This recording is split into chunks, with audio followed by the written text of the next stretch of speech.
Good evening and welcome to the November 4th, 2024 Common Council, City of Connersville. All rise for the Pledge of Allegiance led by Councilwoman Jenny Barrett. I pledge allegiance to the flag of the United States of America and to the republic for which it stands, one nation, under God, indivisible, with liberty and justice for all. You may be seated.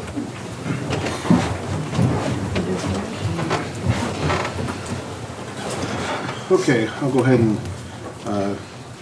call the meeting to order. I just want to remind everyone, please turn their cell phone ringers off. We will begin with roll call. Councilman Robb?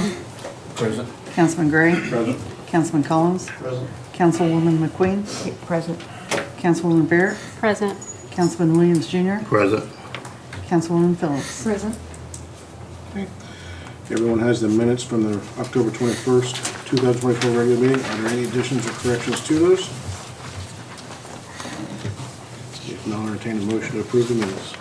Second. I have a motion second. All in favor signify by saying aye. Aye. Any opposed, same sign. Motion passed. I do want to do a couple things. The fire department is here to manage. We only have a certain number of people in this room based on fire code and the hallway. So when we do have to open up the public hearing, we have some order of business we got to take care of first. We'll take care of that, then we'll do the public hearing. But as people speak, if you could rotate out so other people could rotate in to speak, we have to maintain a certain number of people here and in the hallway. And if we get over capacity, we'll have to move out there. So each room has a different capacity. So we do have to follow the state guidelines for fire code. Start with new business. We have pending ordinance 3966, ordinance number 7026, transfer. Rosemary. Pending ordinance 3966 is an ordinance to transfer within the fire department, moving $5,000 from medical exams to building materials. Any questions? Motion to approve. Second. I have a motion and a second to approve pending ordinance 3966 on first reading. All in favor signify by saying aye. Aye. Any opposed, same sign. Do I have a motion to suspend the rules? Motion. I have a motion Second. and a second. All in favor signify by saying aye. Aye. Any opposed, same sign. Do I have a motion for third and final reading? Second. I have a motion and a second. All in favor signify by saying aye. Any opposed, same sign. Motion carried. Is Adam on yet, John?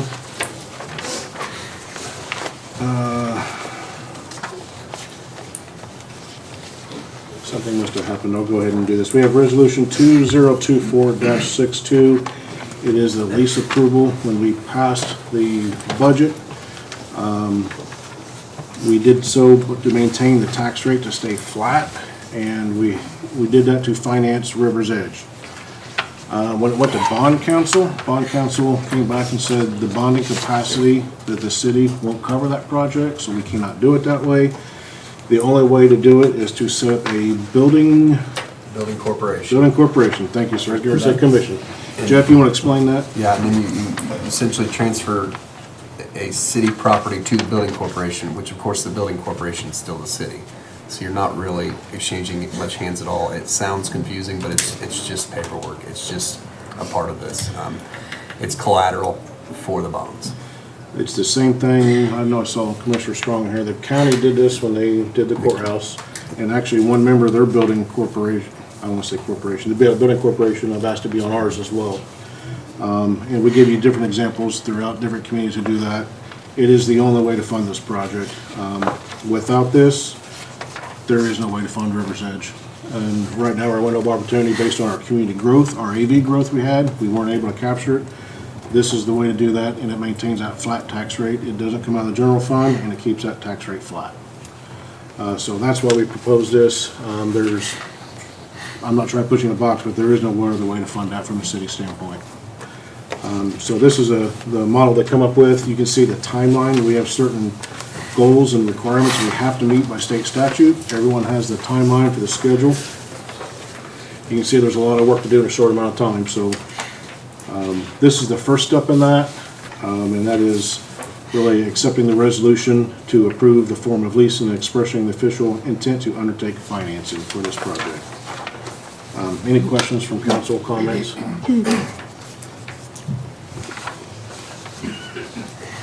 Okay, if there isn't hearing none, I'd like to entertain a motion to approve resolution 2024-62. So moved. Have a motion, did I? Second, all in favor signify by saying aye. Aye. Any opposed, same sign. Motion carried. Okay. Let's go.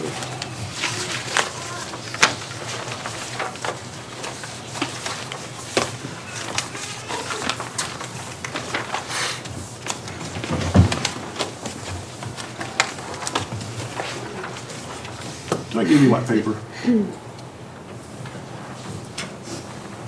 No?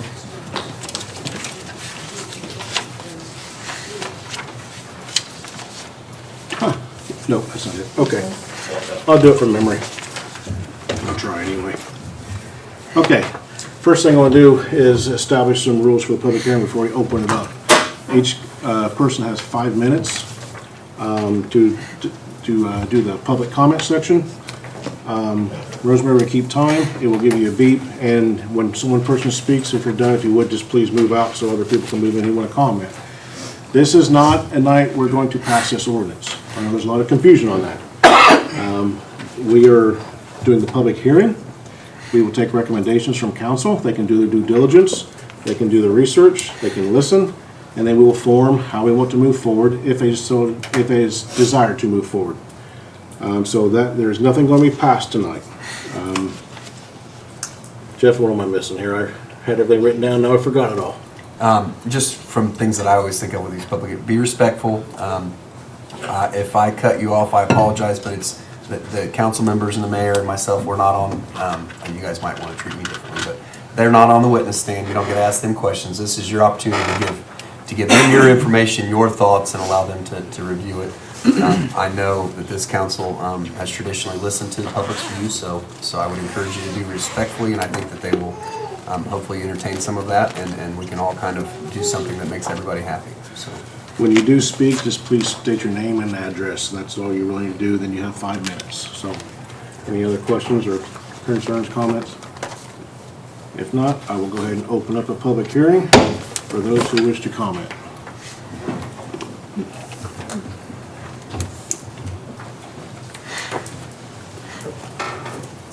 We got 2 of you. Oh, I'm sorry, you want to go ahead? Are you sure? Yeah, absolutely. Okay, sorry. I need your name and address. My name is Jama Sullivan, 701 West 34th Street, Connersville. 701. West 34th Street, Connersville, Indiana. Okay. I'm a huge supporter of the Connection Cafe and many of the programs that they offer. However, one program I'm not a supporter of is the Needle Exchange. As the coordinator for the community garden and board member of Discover Connersville, I've seen firsthand the effect the program has had on our downtown community. The community garden has to now schedule a volunteer on a daily basis to go down daily to clean up the community garden from syringes, trash, things like that. One of the effects to Needle Exchange is we have an influx of addiction in our downtown community. As a mother who frequents the dance studio downtown, I'm down there 2 evenings a week. I see, while I'm parked, a lot of people hanging out. It creates a very uneasy feeling. I would not feel safe dropping off my teenager and coming back to get her. I just don't feel like it's safe anymore. Also, because of the drug problem in our community, studies show the higher the drug problem, the higher the crime. Just earlier this year, Connersville was ranked #1 in crime per capita for rural communities in the state. And that is concerning as a mother, as a citizen. I've lived here all my life. I don't like to see our community not flourish.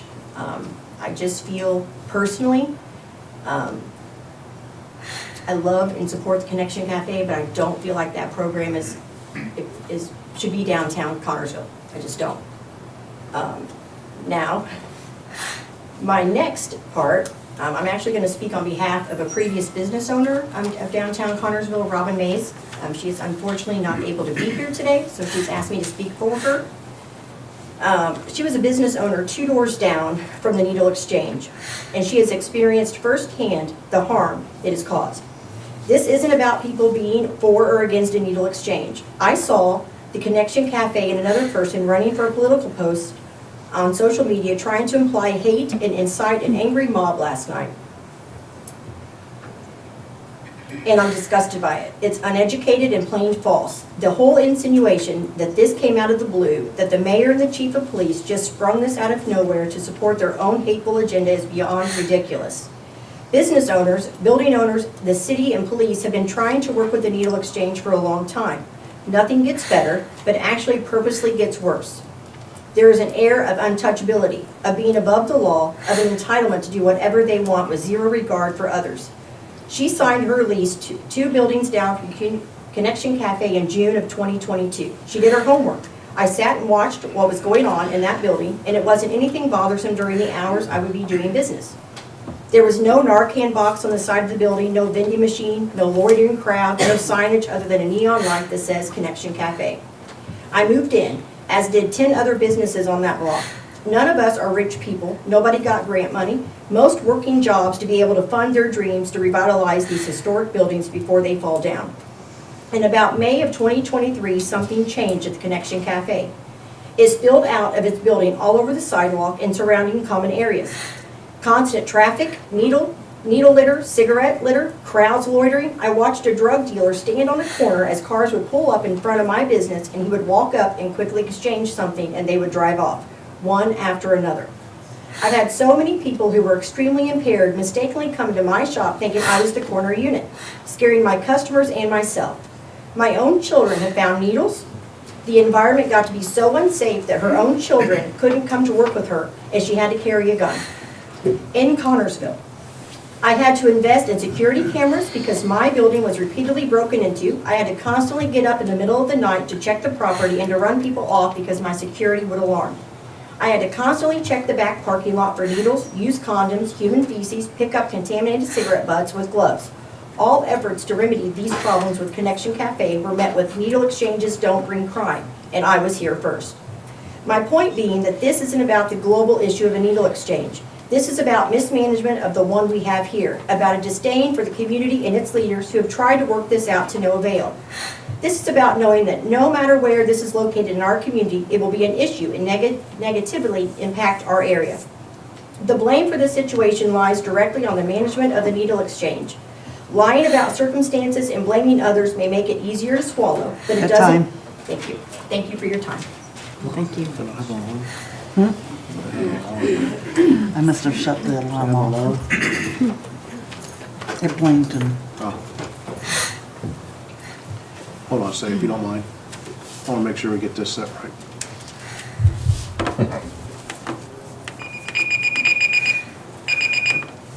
Perfect. There, way, then we can hear it. what's the all three mean? Forever and ever.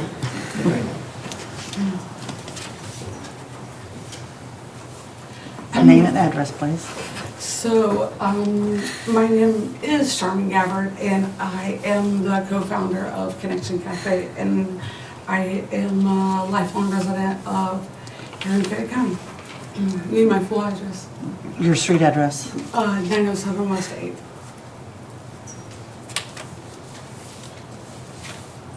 Okay, you can start. So, whenever I started my recovery journey, and I started trying to get involved in the community because I knew that this was where I wanted to come back to. During 2015, when we had all of the overdose deaths and I was incarcerated, we lost so many people. I felt like that was God's plan for my life, was to come back here because something did have to change and things did have to be different. I started getting involved with Drug Coalition, and that's where I met Paula Maupin. I was offered a part-time job down at the health department, working 20 hours a week, making about $8 an hour. And at that time, it was just an office there, and people would come in, about five or 10 people maybe a week.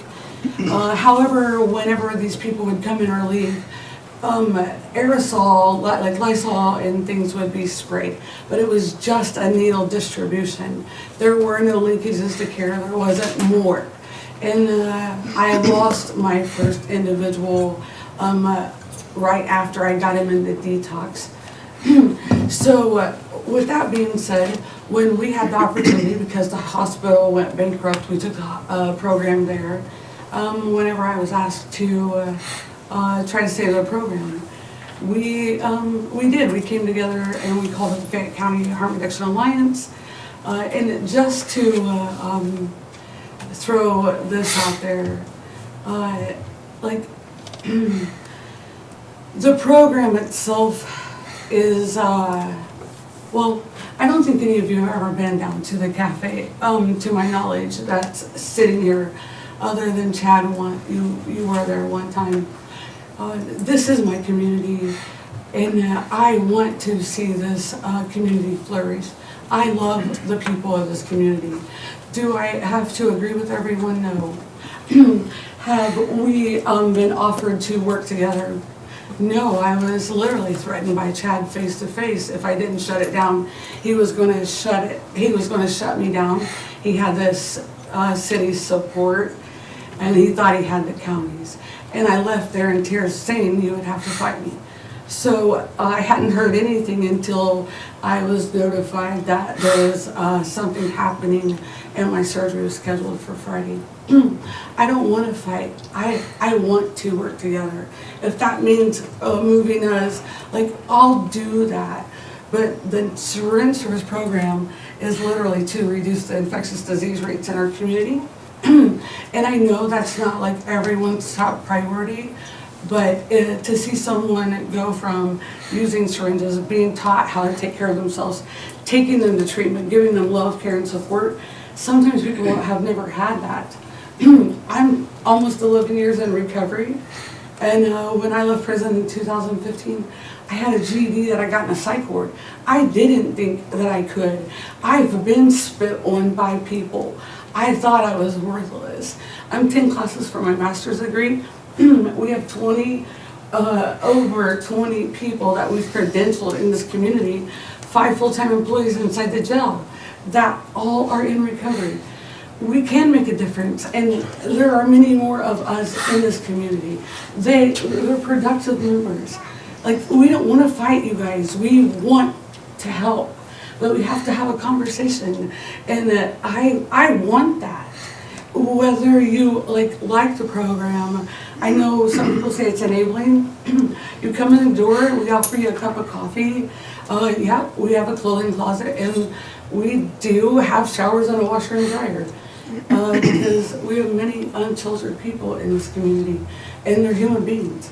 And as long as I'm here, I'm going to do whatever it takes to support them human beings, because I'm a Christian, and I know that's what Jesus would want me to do. So I'm not asking for anything more than, let's have a conversation to, like, let me explain, or come see what we do. And if you, at the end of the day, say, like, yeah, this doesn't make sense, I mean, then I'll respect your opinion. But the syringes are the only thing that can be taken. So let us help fight the HIV and Hep C rates. I'm sorry, I literally just had surgery 2 days ago, and I have anxiety, but I want to help, and that's all I have.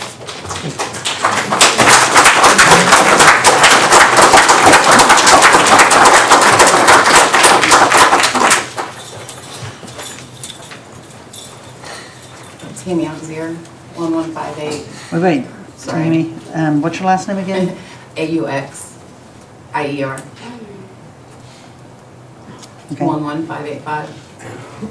1185. 585. Woodward Road.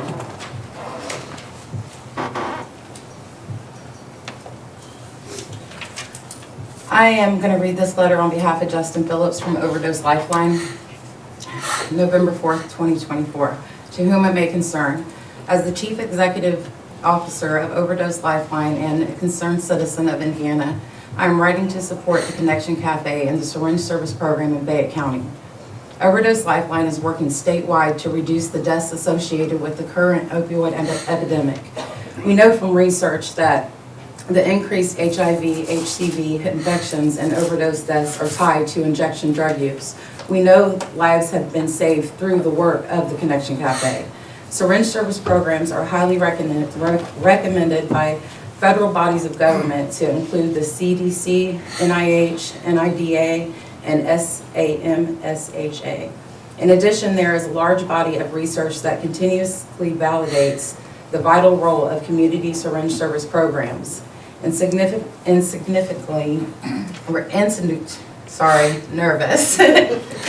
reducing the transmission of HIV, HCV, and other bloodborne diseases. Their effectiveness is primarily as a result of SSP program design to reach and serve the most disenfranchised populations considered high risk. Effective SSPs are designed to be low barrier, easy accessible, and provide drug injectors with sterile syringes and other harm reduction equipment, cookers, filters, sterile water, alcohol swabs, to reduce the risk of sharing injection equipment, as well as HCV, HIV testing, and various other resources. In this regard, syringe service programs are more than just syringes. It is important to note that most new HCV cases are caused by sharing supplies other than needles, and HCV poses more of a viral threat as it lives longer outside the body and can be undetectable. Beyond the harm reduction supplies provided, the engagement of the high-risk populations and community they serve in meaningful prevention interventions, including overdose prevention and treatment opportunities, as well as reduced the economic impact associated with substance abuse and injection drug use when implemented as part of a comprehensive prevention and substance use strategy. We appreciate your time and consideration. Justin Phillips. I also am a person in recovery. I work for the Connection Cafe. It's gave me a pathway. The way we love people down there is, if you could just see it, like we love them with no judgment. And when they come in, we treat them like humans, which a lot of people doesn't treat people in addiction like a human. I love the cafe. We love the people that come in the cafe. We're just all trying to love people and help people and stop the spread of diseases. They're going to use needles regardless of whether they come in for the exchange or not. The fact that we give them clean needles is big, and we're here to help clean the needles up that are found, but they have to bring the needles back to get more needles. So, like, it is preventing a lot of stuff that hasn't been spoke about. So, that's all.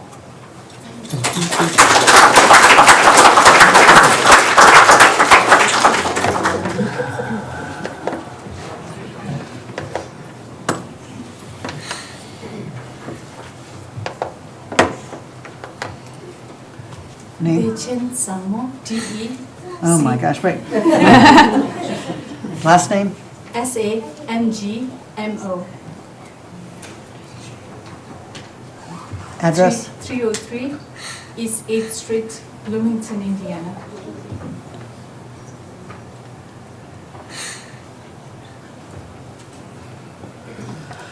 Okay.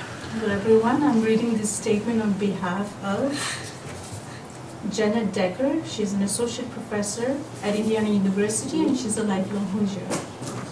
City council members, Mayor Frank, and others concerned citizens. I'm a lifelong Hoosier. I'm raised in Columbus, Indiana.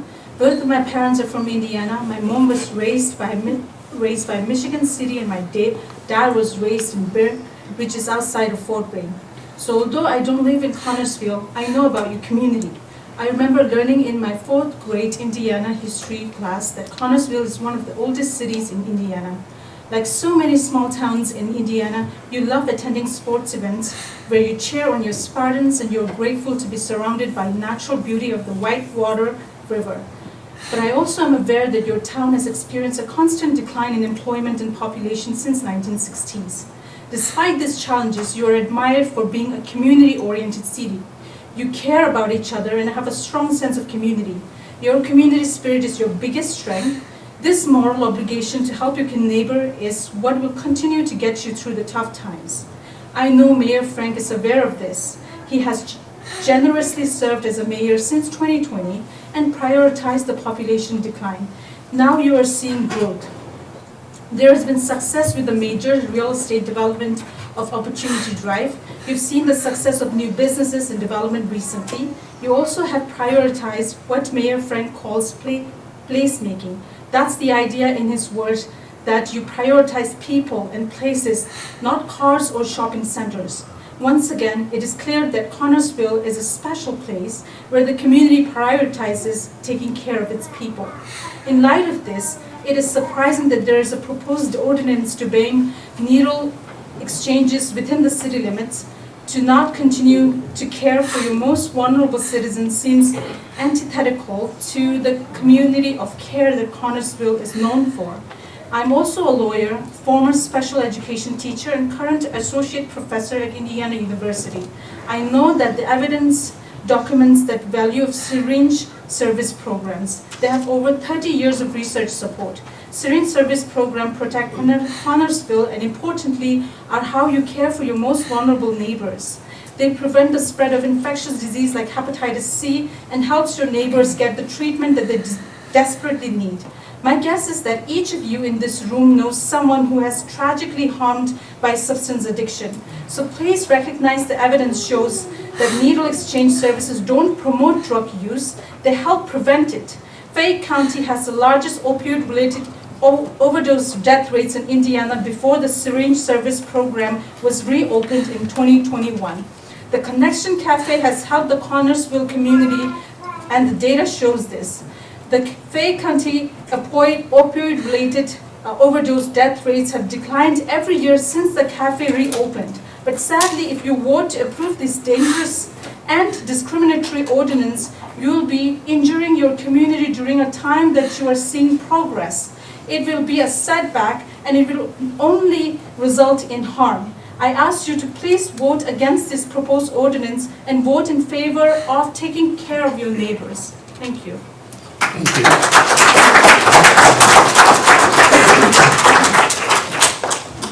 Hi, my name is Megan Lanehart, 1800 Vermont Avenue. Okay. No, not ready. Oh, I can't write as fast as you. I need your address again. 1800 Vermont Avenue.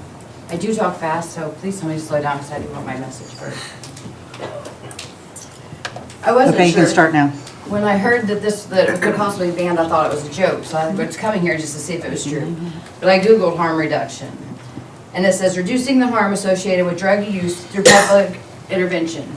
So that means coming together to see what's going on. Now, I know addicts and addiction, that's really hard right now.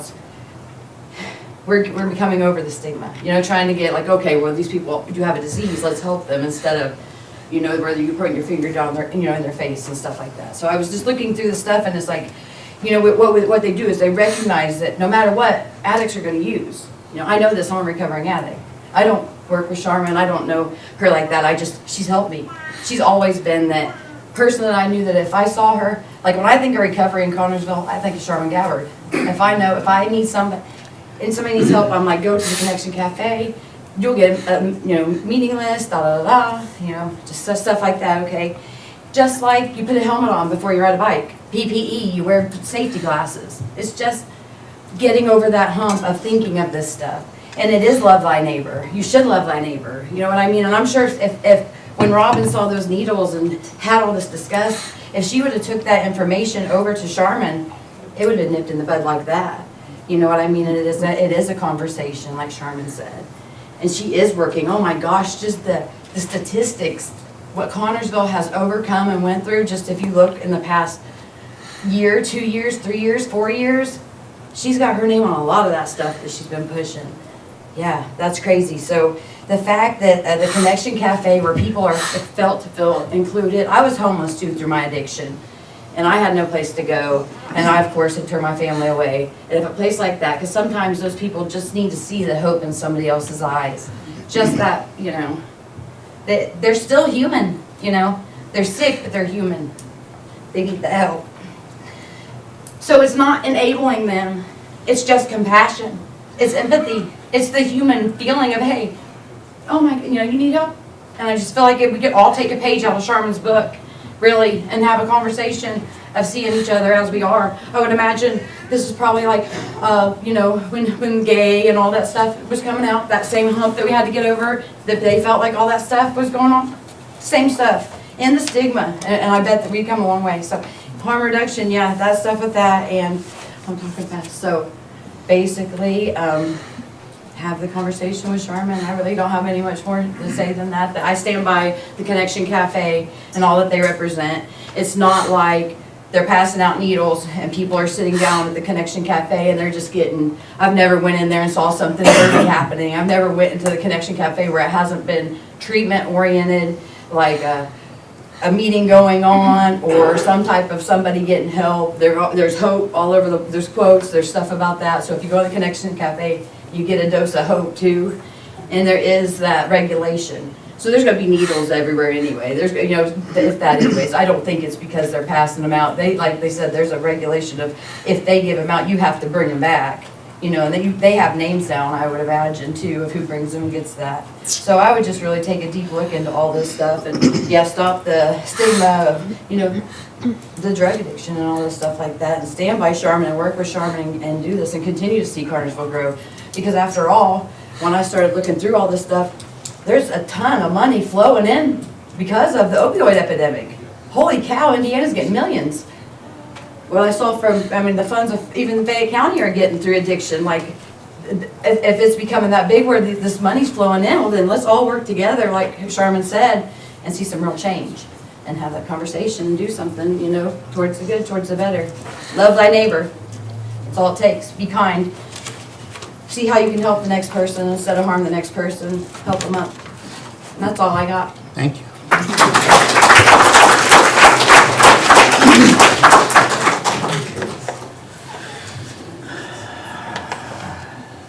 Name and address. Lauren Worth, 618 Windsor Drive.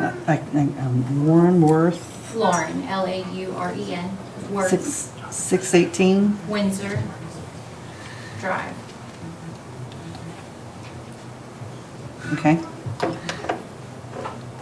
So I could talk for hours about what Charmin has built in this community and what she's done for other people. Not only has she given me a career and a chance at life, she has given me a whole new perspective on how to love thy neighbor and be there for thy neighbor. We talk about statistics and things like that. I can only talk about what is real for me. And what's real for me is I celebrated 7 years of sustained recovery in August of this year. And without the investment of Charmin Gabbard in my life and having the support of certain women, I wouldn't be here today. I'm not from here. I'm from Louisville, Kentucky, but I choose to stay a resident here in Connersville, Indiana, because I love it. I love the small town. I love the camaraderie of the people. I love leaving my door unlocked. I know that we were talking about, the crime has gone up and things like that, but my doors stay unlocked. I'm notorious, and I probably shouldn't say. You just gave your address, sorry. What was that address again? Still, long story short, anyway, I came from a place where needles exchanges were common. If it wasn't for needle exchanges in my life, I wouldn't be here. Like I said, I'm from Louisville, Kentucky, and I have been a participant of a needle exchange for many, many years. During my addiction, I contracted the Hep C virus. I neglected to maintain that or take care of that virus until I met Charmin Gabbard. And I've been a full-time employee. I've been a volunteer with Charmin when they were at the beginning. And I, thanks to her program and some of the things that she set up, specifically the needle exchange, I'm Hep C free today. And that speaks for itself. I'm not the only one. Like, we connect people on a regular basis to treatment for this disease. Not only are we preventative maintenance, but we're carried on maintenance. Okay? That's alongside all the millions of other things that the Connection Cafe has to offer, but I'll try to stay focused on just the needle exchange today. We have people who do outreach, community outreach, who go and pick the needles up. It's, like I said, a simple conversation. If you have a problem with syringe litter, we have a telephone number that you can call. You don't have to pay people to go out and pick them up. We do it on our time, whether we're working or not. We will come and pick up the syringe litter in our community. And to be honest, I've been on the outreach team for several years now, and the syringe litter has not been, to my knowledge, very much. We pick up, minimal syringes when we are out on outreach. We get very few phone calls. And if you're finding syringes, let us know. That's important to us, that we find that and we manage the syringe litter in our community.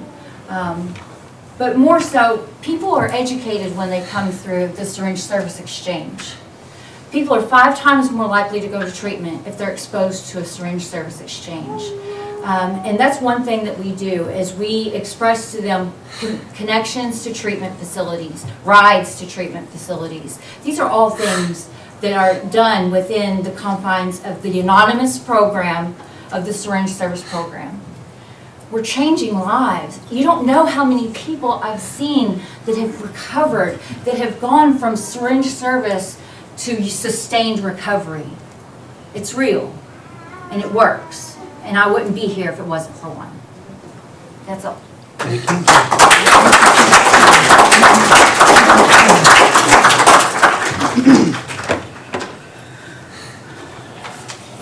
Name and address? My name is Douglas Foreman. I live 1130. Just a second. Address? 111 West 7.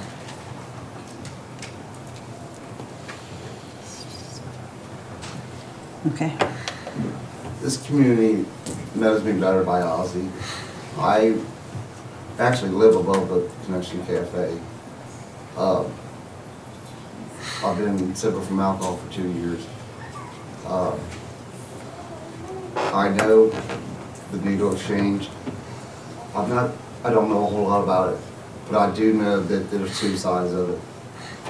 But you are getting clean needles, and we do go out and get the needles. I picked them up myself, and it hasn't been very many that I've ever seen. I see more Mountain Dew bottles than I see anything.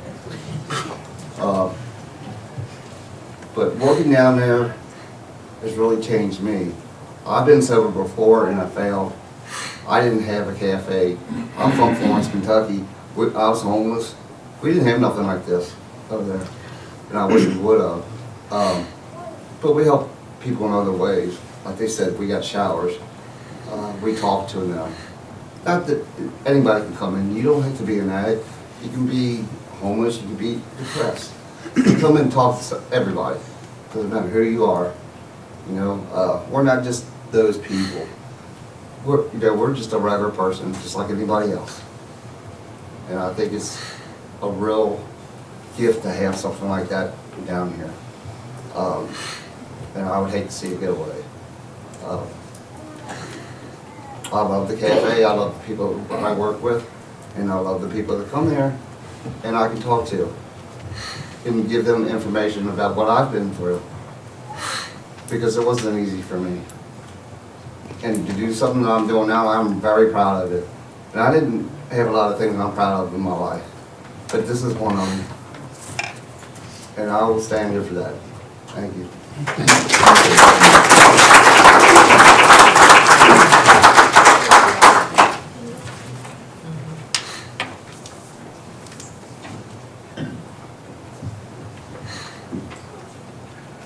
Sorry. No, you're fine. Name and address. Madison Weintraub.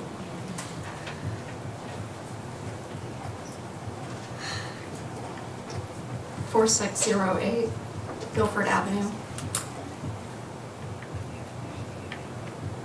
Indianapolis, 46205. Okay, thank you. Wait, I'm gonna fix this. I serve as the Assistant Administrator of the Marion County Public Health Department. I'm also an alumna of the Richard Lugar Excellence in Public Service Series and the Junior League and the Women's Fund of Central Indiana. I'm also here to represent the Indiana Public Health Association, of which I'm a board member. We advocate for the advancement of public health through evidence-based practices to achieve health equity and well-being for all people in all communities across the state. Research over the past 40 years has demonstrated that outside of abstinence, syringe service programs are the most effective way to prevent the spread of HIV and hepatitis C. Moreover, for every $1 that's spent on syringe exchange, up to $7.58 is saved on HIV and on HIV treatment costs alone. In Indianapolis, we actually did a cost-effectiveness analysis for our syringe service program for the first 2 years. We found that for every year that we operated, up to $4.2 million was saved on HIV and hepatitis C treatment costs, and we saved up to 45 lives from overdoses. Statistics aside, I think we've heard tonight, and you're going to continue to hear, that there is a very simple idea, a very simple concept, that the opposite of addiction is connection. And Charmin and her team have very much created that here with the Connection Cafe. This space has given people a chance to build relationships. It's given them space to foster recovery, link them to social and healthcare services, and promote goals that advance them towards reaching their full potential. There are many vital components across the spectrum necessary to ending the epidemic that is addiction in our state. I often refer to certain service programs of the cool aunt of the substance use disorder spectrum for treatment. We've got the mother, that's the treatment program. She's nursing people back to health. We also have law enforcement, that's a vital component. It's kind of the dad that's strict. He's whooping your butt when you get out of line. But the cool aunt is who you talk to when you're not talking to mom and you're not talking to dad. Your cool aunt's who you call when you don't have anybody checking in on you. You need somebody to make sure that you have a warm place to sleep at night, that you have a meal in your belly, and that's the role that syringe service programs play in that spectrum. The Connection Cafe offers a place of stability for folks, a place where a peer recovery coach can check in on somebody, and I believe at this point here in Indiana, most of us have been touched in some way by addiction, whether it's personally, whether it's a friend or a family member or a classmate. And if you haven't been personally touched, then I'm sorry, but what a blessing and what a privilege that is. But if you had a son or a daughter hit rock bottom, would you not want somebody out there that's checking in on them, making sure that they have a safe place to sleep at night, making sure that they had food in their belly, and that at least when they were walking outside the door, that they were a little bit healthier, a little bit safer than they were when they walked in. I ask that you consider just keeping the Connection Cafe doors open. Thank you for your consideration today.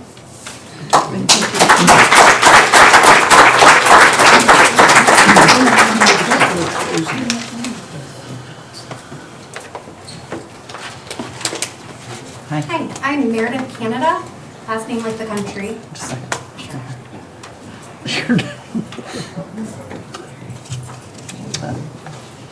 Okay.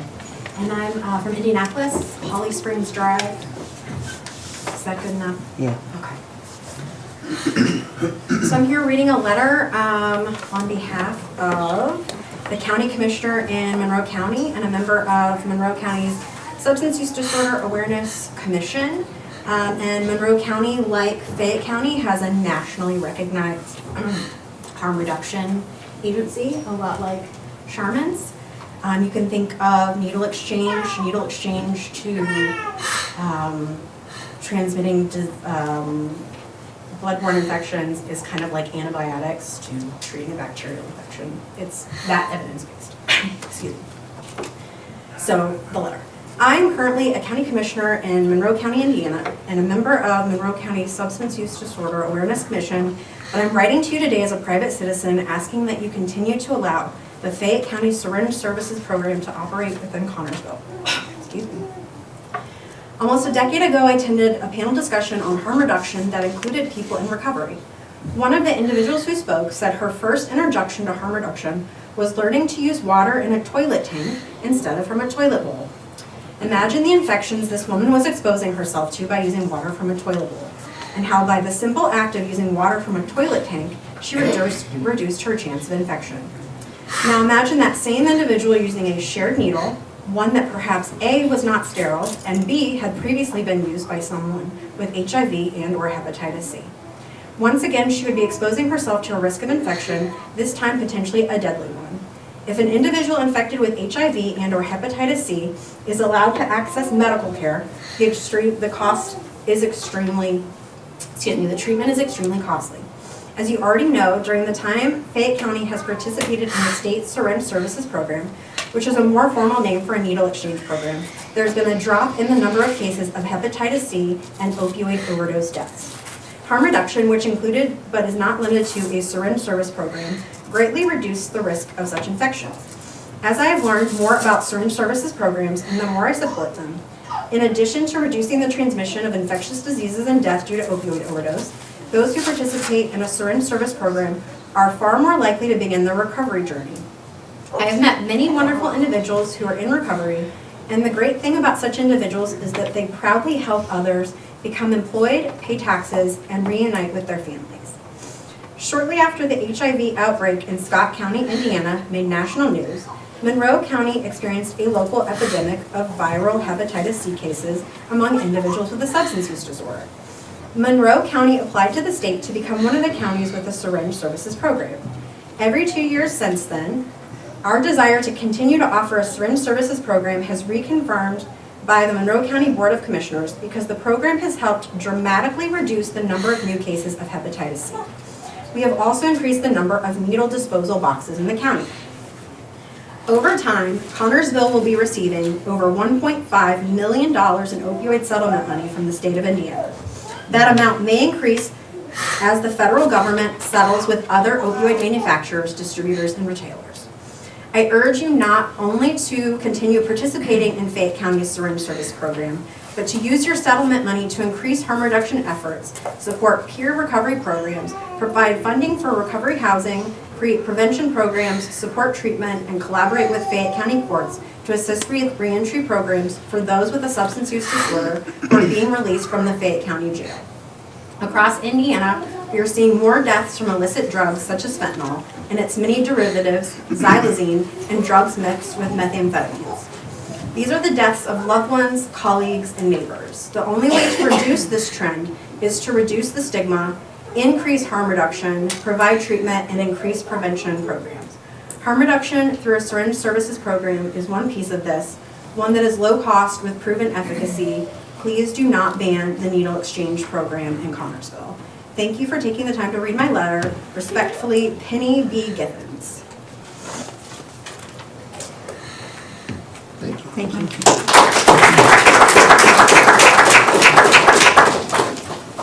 My last name is Barnes. Okay, thank you. Welcome. Richard Tarsitano, address 215 East 6th Street, Connersville. Okay. I'm a little concerned about this 5-minute clock. I'm afraid my congregation might hear about it, so I'll try to stay in there, get that word out. So in my estimation, we have sort of two competing moral principles. The first is that if it saves one person, we should do it. Right? That's a thing I hear a lot. But on the other hand, we have another moral principle that we should not do evil that good may come. That's perhaps an older one. We have this common principle in the Hippocratic Oath that first do no harm. Right? First do no harm. Of course, the doctor will do a lot of violence to get rid of cancerous cells to save a body from a deadlier fate. But that same doctor would have to answer for the recommended therapy which encouraged more cancer to grow. Right? Someone would have a question about that.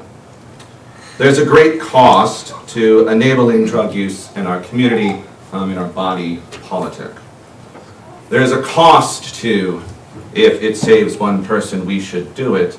That's not being acknowledged by those in favor of the needle exchange.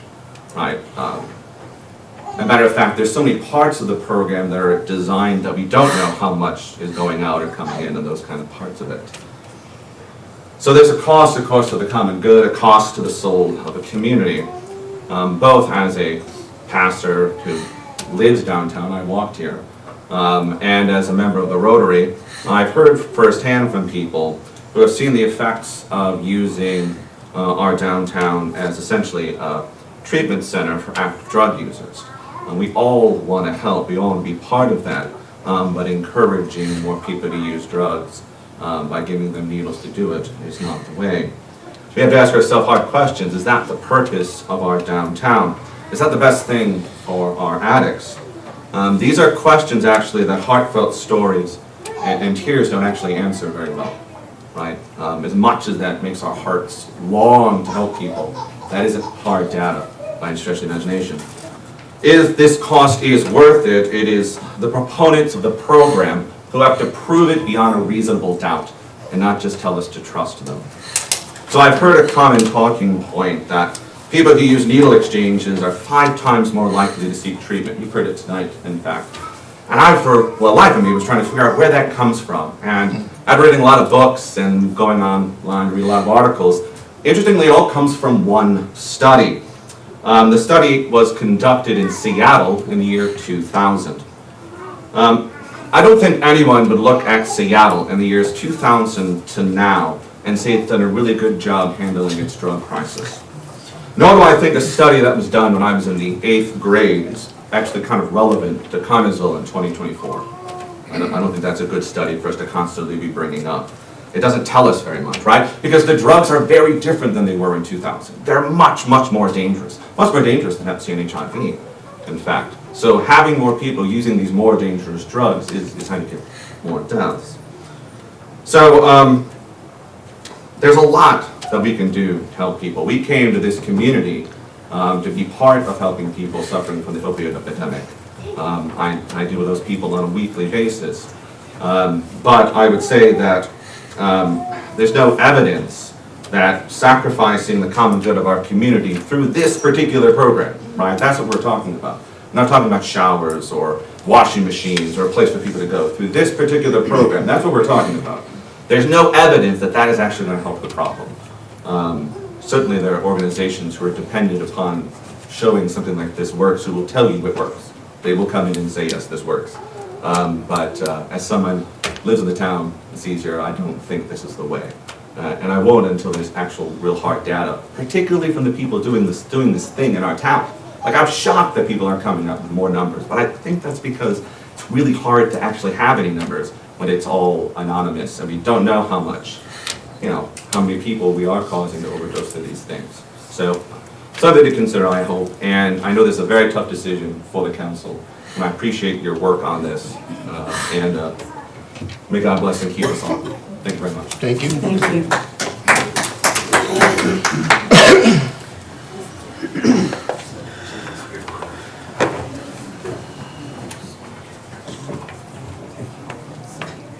Okay, Grace Richmond. Grace, Richmond, address? 907 West 8.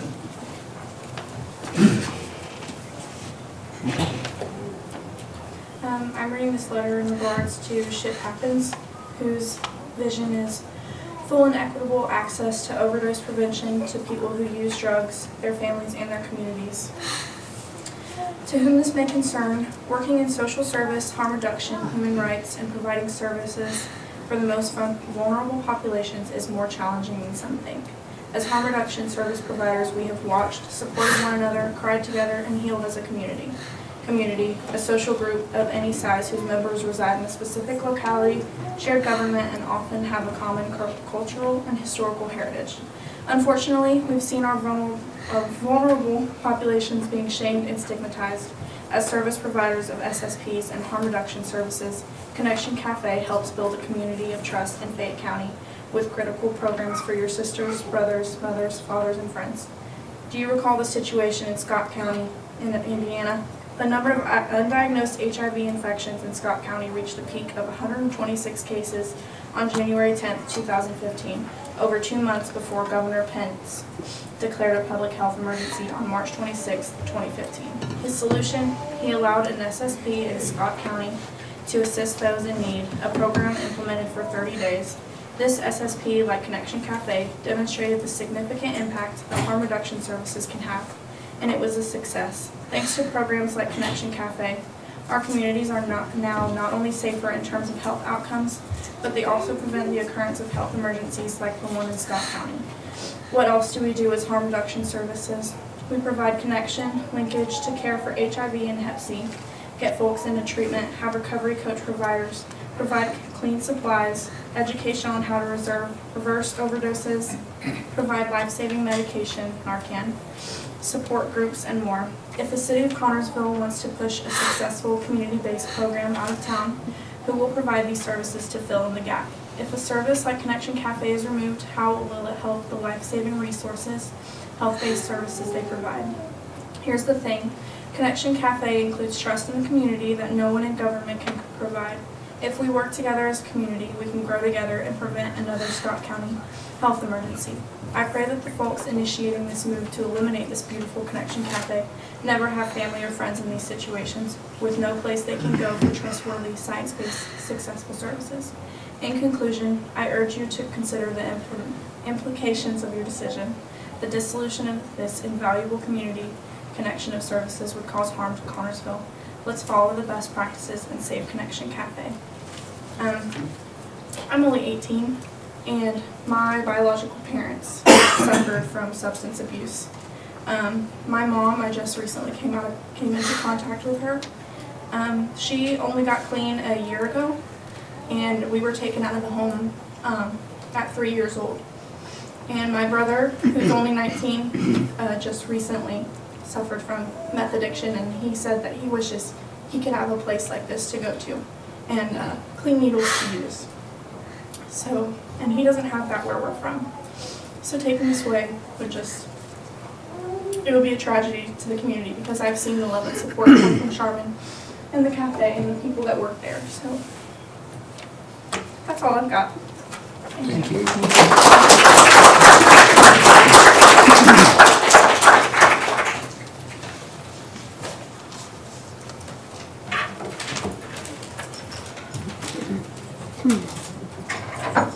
Wait, I was going to be able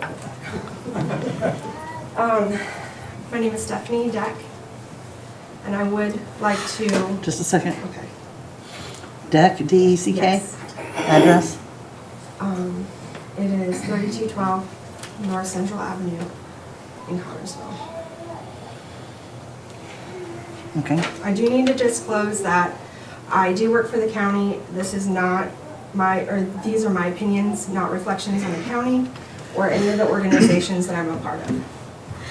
This evening I've heard many great statistics surrounding this ordinance, and some of the things that I heard didn't necessarily pertain to it at all. Nor were some of the things fact-based, just opinions. We're not disputing the wonderful things that the Connection Cafe does. It's the needle exchange program, which I understand, but it also is a confusion in our county. I personally feel like part of the issue is the image surrounding the demographic associated with the Connection Cafe in our downtown area, rather than the proven benefits of needle exchange programs. I'm not hard set either way, but I am here to advocate as a Republican voter in this town for this beneficial program. I understand that the needle syringe exchange programs don't seem to make a lot of sense on the surface. It might be difficult to understand how this is a part of a harm reduction when you're offering a needle to a drug user. But luckily there are many, many resources that are fact-based from the CDC, as much as some of us might distrust them from what we've been through in the past few years. Also to the National Institutes of Health and to the experts conducting research that shows just how impactful these programs are. To remove it would be dangerous and a backward step for our community. The purpose, this proposed ordinance doesn't specify, which is where my confusion lies, anything about the hospital. People with diabetes return their needles and such to these medical professional places, and they receive them in return, which therefore is a needle exchange program. Would this also be banned with this ordinance? Because it doesn't state it, it's very vague. There aren't data-driven concerns with some of the things that were talked about and I understand that. But as a parent who has found needles in our community, I'm finding them less and less. I'm not from here. This is not my hometown community. I love this community dearly. I do not want to leave, and I've become very involved in this community. When I first moved here, though, I was finding them in our parks, on our trail. I live along the trail. I understand that there's a lot of things happening in those woods. I understand that there's a lot of things happening along the trail that are very concerning. I was scared taking my kids out to these parks. And we would frequent Oxford, Ohio instead. But, sorry, my mouth is really dry. But as I've become more involved in the community, I've come back. I have many concerns that the proposal to ban the needle exchange program stems more from the perception and stigma more than the data, because research again shows that these programs work. And we have also seen it working in Connersville and Fayette County since the Connection Cafe was established. I implore you to seek the data-driven evidence prior to making your vote and really look into this, because on the surface, it is very hard to understand, and I would have said the same thing 3 years ago. So, that's all. Thank you.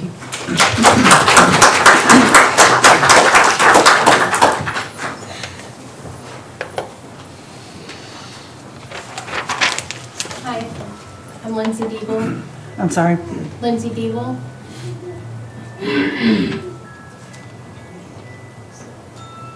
17543 Frank Myers Road.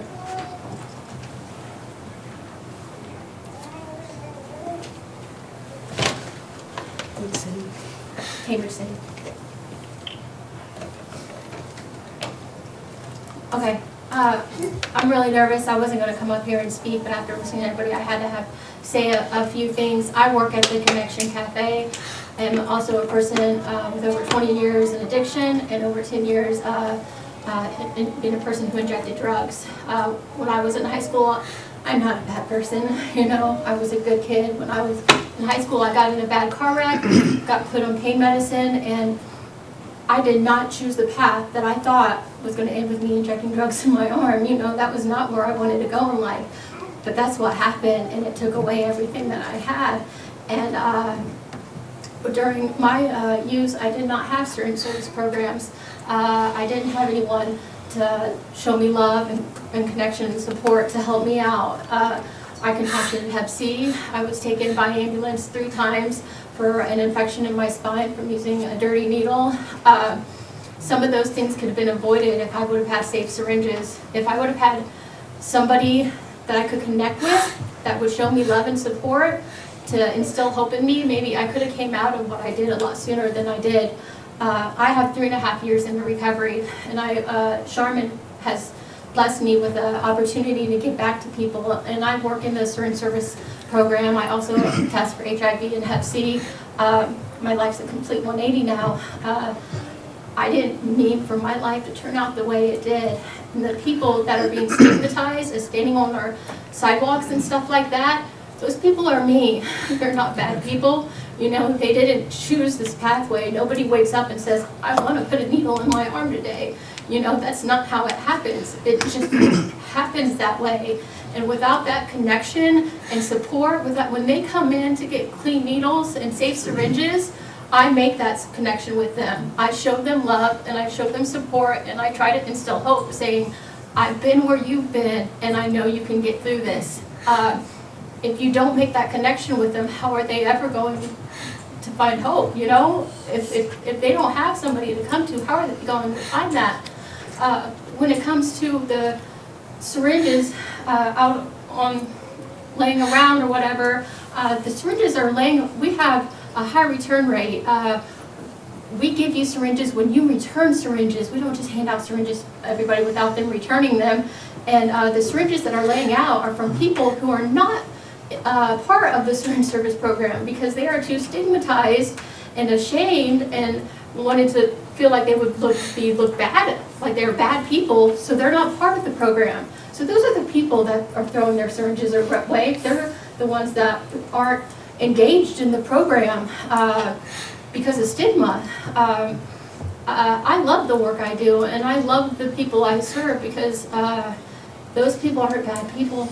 They're good people, and they're sick people, and they're just like me. Thankfully today I have someone to show me love and support and connect with me and tell me that you can get through this. And because of that, you know, I have a relationship with my daughter today, and I am a mother, and I am proud of the work that I do. And I have people that come into the certain service programs that say, I need help and I don't know where to start. And I'm like, you're already starting. You're already coming and getting safe syringes. You're already on your way. And I think it's important to remember that. And yeah, that's all I have to say.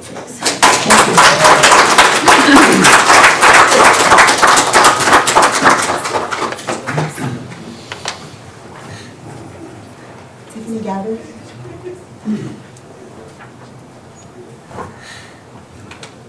1079 West County Road, 475 South, Lot 12, Connersville, Indiana. It's a mouthful. Trust me, I know. I'm reading this on behalf of Courtney Stewart. I serve on the Syringe Service Program Advisory Board with the Indiana Recovery Alliance in Bloomington. Syringe service programs are critical to health in our community, reducing the incidence of HIV and hepatitis cases in addition to saving lives. Treating people who use drugs with love and care, providing the availability of health resources at the same time as allowing other communities to thrive. To demonstrate to those who may not understand about harm reduction that our efforts are aimed to lift people up, showing them concerns for the individuals, many of them who have not been shown compassion prior to the interaction of health works of SSP. Please consider allowing SSP to continue in Fayette County. I am the trustee board of Connection Cafe. Charmin had mentioned that none of you, she believes, has been to the Connection Cafe. Okay, I didn't, I do apologize. But I would like to personally invite you. I'm part of the Connection Cafe. If you would like to come in during one of our business hours or whatever to set up with Charmin to find out more information, we would love for you to do that before you do your votes. Thank you so much, and I greatly appreciate it.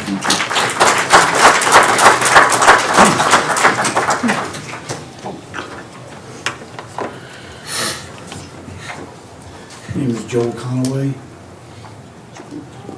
424 West 6th.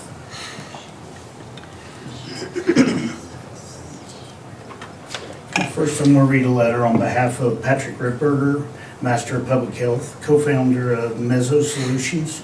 It's an organization dedicated to public health and community well-being. Patrick expresses his strong support for the Connection Cafe Syringe Service Program and asks the council to recognize the program's critical impact. The Connection Cafe has played a vital role in reducing opioid-related deaths and curbing the spread of diseases like Hep C and HIV in Fayette County. Decades of research confirm that syringe service programs are not only safe and effective, but essential to community health. These services save lives, reduce healthcare strain, and promote a safer environment for all. Patrick notes that there are elected council members who work within the recovery field and have made tremendous strides in creating pathways to recovery for those in need. Removing a key pathway to recovery is unacceptable and undermines this shared work and commitment.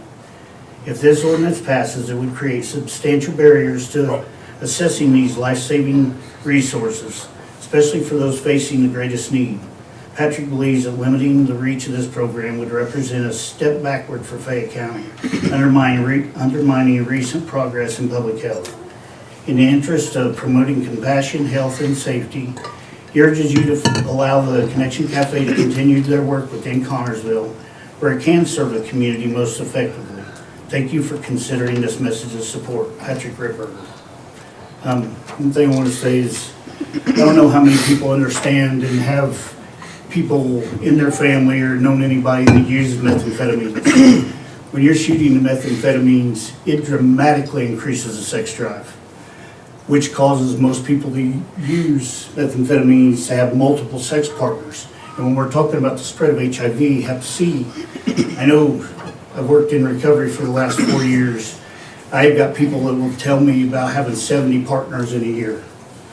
Think of somebody that's untreated Hep C, HIV, how many people they can affect in a year's time because of sharing dirty needles, you know?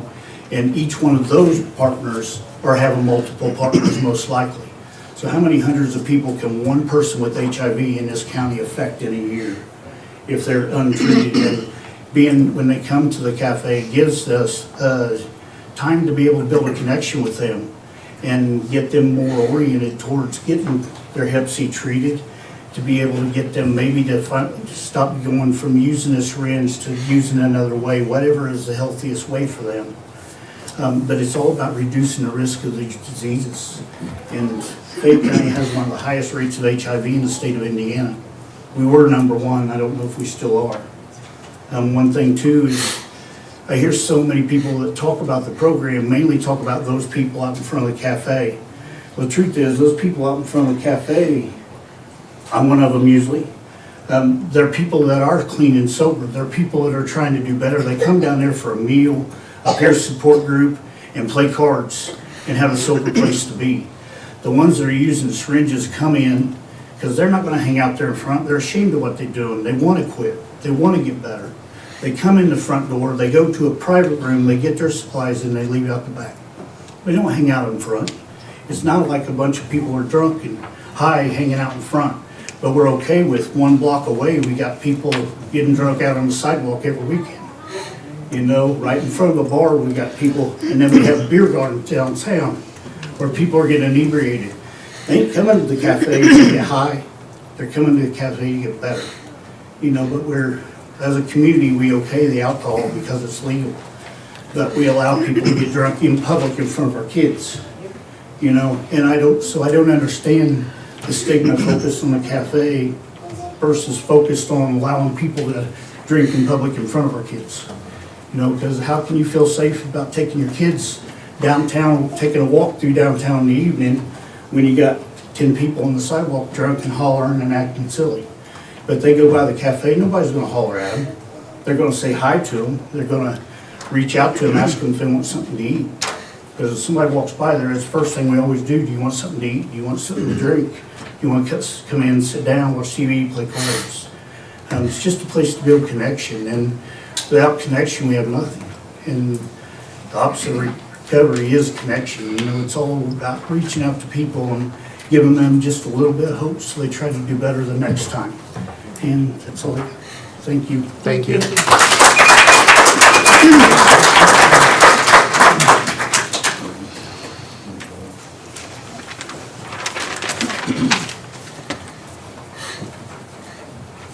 Carl Templeton, Springersville Road, Connersville.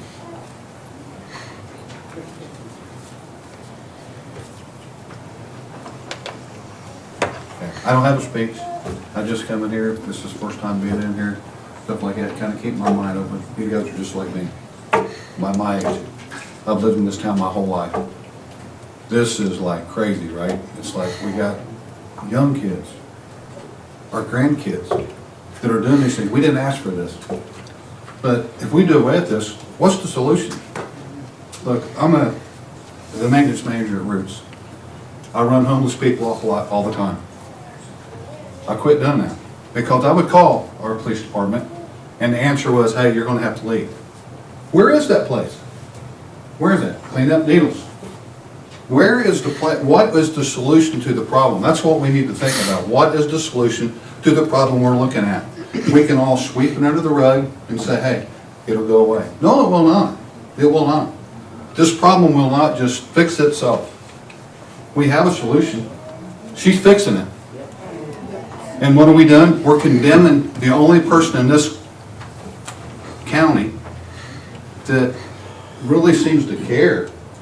And instead of us getting on board and working with her and trying to, because I don't understand it. It's above me. I'm too old for that. think how the younger generation thinks. How they all got strung out on opioids because our doctors prescribed it, pain medicine, when they shouldn't have been prescribing it. I mean, I've had it in my family, and I know that people in your family, you guys have had it. I've had granddaughters, luckily none of them yet, but who knows? But if that happens, where do they go? Who do they turn to? The Reverend made a good point. Hey, I went to church with my mom and dad, and I'm sure a lot of these people in here, they go to church with their mom and dads. The answer is not going to be up at church because they're already hooked. They're not, you know, that is a way to go, but it's not going. They're not going to do that. They're going to keep trying to get it fixed, or keep going to try to shoot up. And what we got to do is we got to try to make sure that these kids keep from getting sick and keep from getting hepatitis and HIV and all that. So instead of just sitting back and saying, hey, you know, we're going to get rid of this, that'll fix that problem, it will not. Because I can tell you right now, at the shop, they're on the grounds, we was picking up, you know, needles where they would stay across the street, okay? We kick them out, they go down here on the bridge, they go down here on the path and stuff. That is not a solution. A solution is fixing a problem like she's doing, and we need to try to get on board with that and try to help her and communicate like she's requesting and asking and give her some help. That's all I have to say.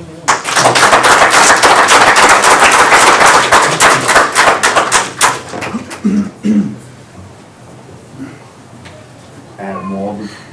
I'm sorry, Adam, what was your last name? Walden, W-A-L-D-E-N, 3507 North Grand.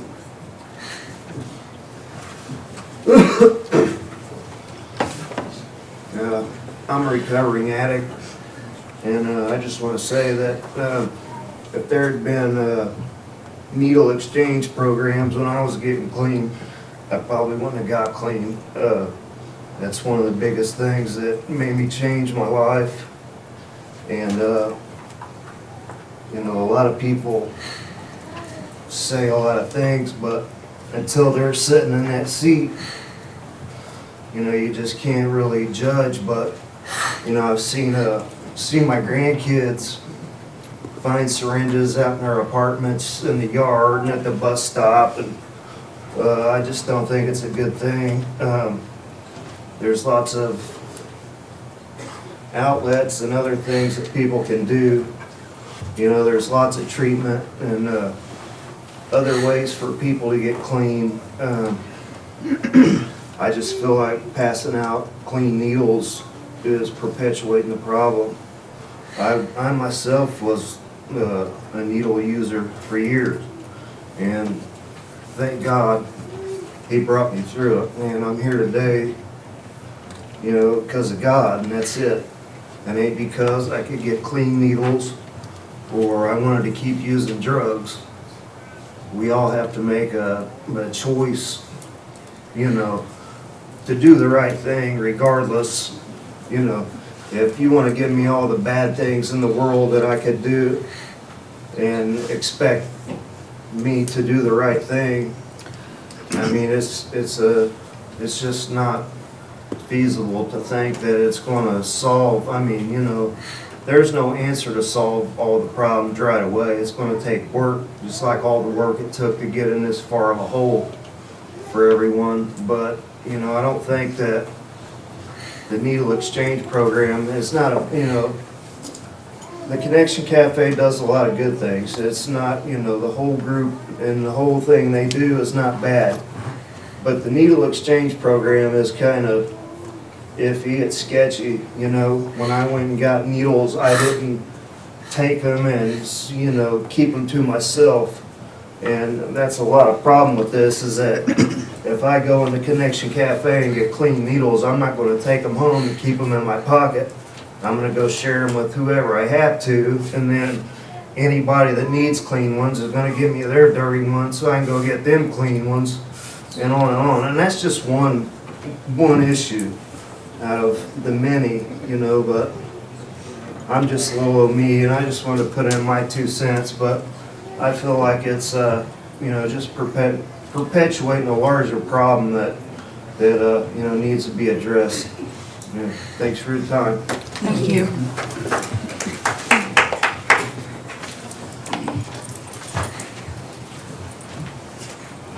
Jennifer Keel, Keal, 5087, sorry, 5087. West Allentown Road, Connersville.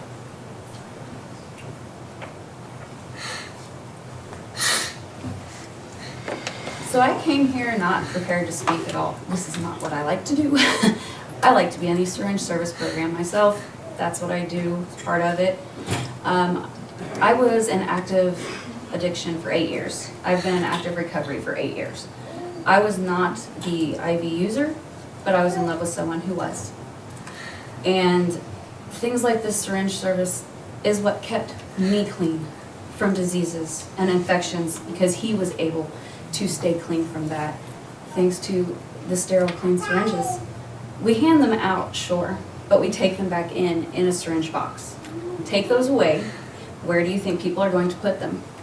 They don't trust anyone else. That's why they come to us. That's why we need to keep the program. Because I know from being in this town for 12 years that I found way more syringes before the program than, I was walking down the road, would see 3 or 4. I don't do that anymore. They know they have to bring them back. If you do that, who's gonna go pick them up? Because if we stop the syringe service program, then we are no longer allowed to go pick those syringes up for people. The police station will call, dispatch. We have no problem with that if you do find them. But I would like to say that it doesn't matter what we do. Everyone wants to say it's enabling. No one's quitting unless they're ready. We help them get ready. We keep them as safe as possible until they're ready. We keep them healthy from HIV, Hep C, we test, we treat. We send them referrals to treat. That's what we do. We give them the meetings that they need. And eventually they build the trust. They see that all of us in active recovery have a life that they all dream of. But they can't get to it. They can't figure it out. So they come to us with trust and care and compassion. We help them figure it out. They're not going to take their syringes anywhere else. We're going to find a whole lot more. And I, for one, am super grateful for this program because I was able to abstain from and not contract anything during his active syringe use and my active use. So I just think that it would be a very horrible idea, and I feel like there's nowhere else that they will trust to go. So you're going to cause a bigger problem, I feel, in my personal opinion, if we do away with this service. And it's going to be a problem for health. My children live here as well. I have no fear of walking down the road. I have no fear for my daughter to go to the park, because I have no fear that if there is a syringe there, and she does happen to find it, she will come to me. I have spoke to my children. They know what to do. Speak to your kids just in case, but the ones that they're finding are not coming from us, because they are bringing them back in sterile boxes. And I just feel like it would be very dishonor to this county and the community who has come so far to do away with that. Thank you.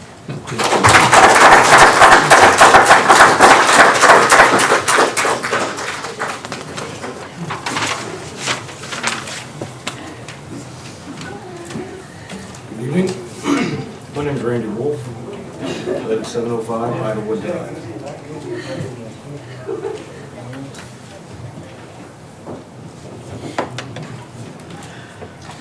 Tonight I'll be speaking to everyone in the room. A lot of you I've seen, a lot of you I know.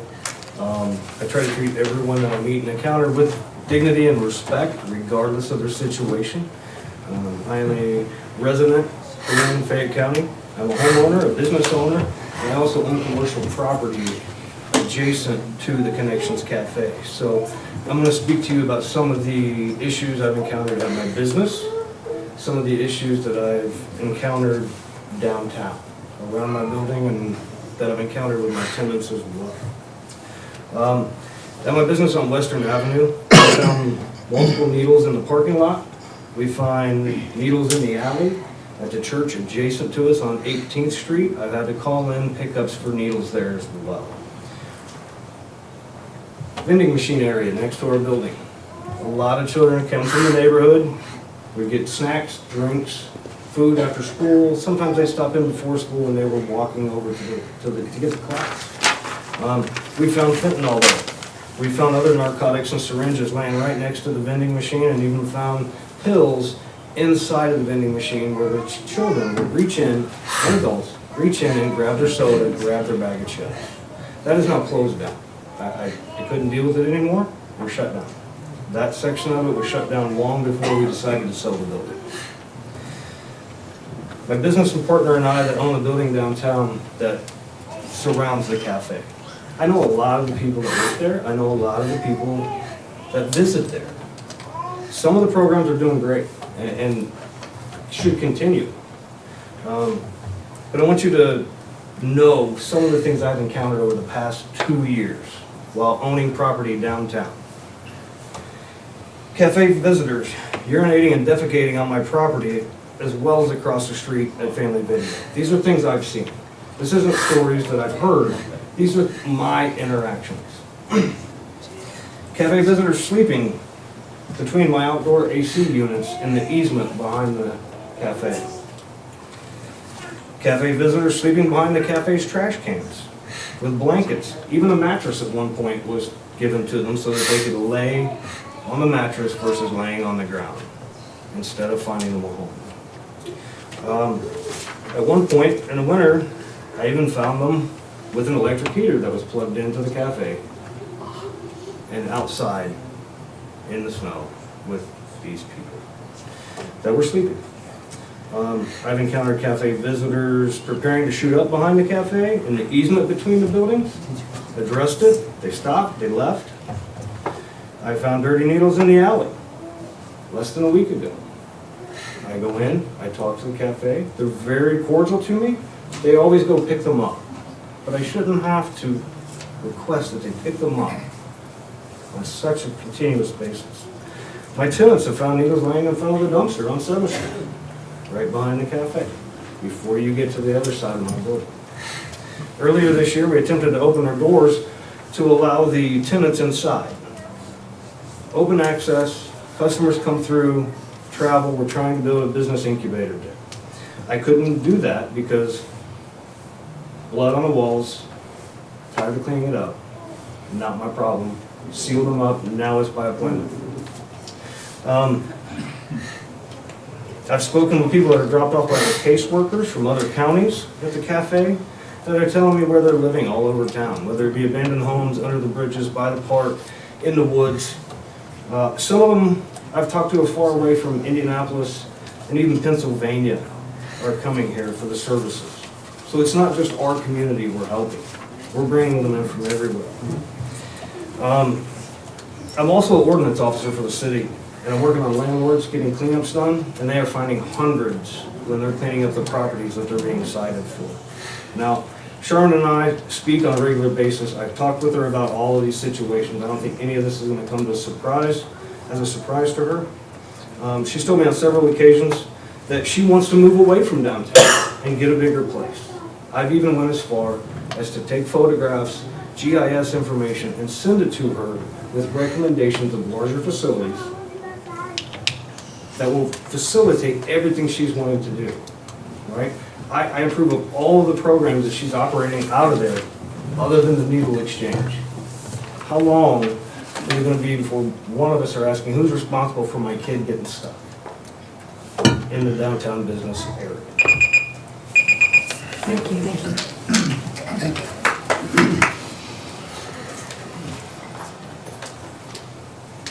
Anybody else?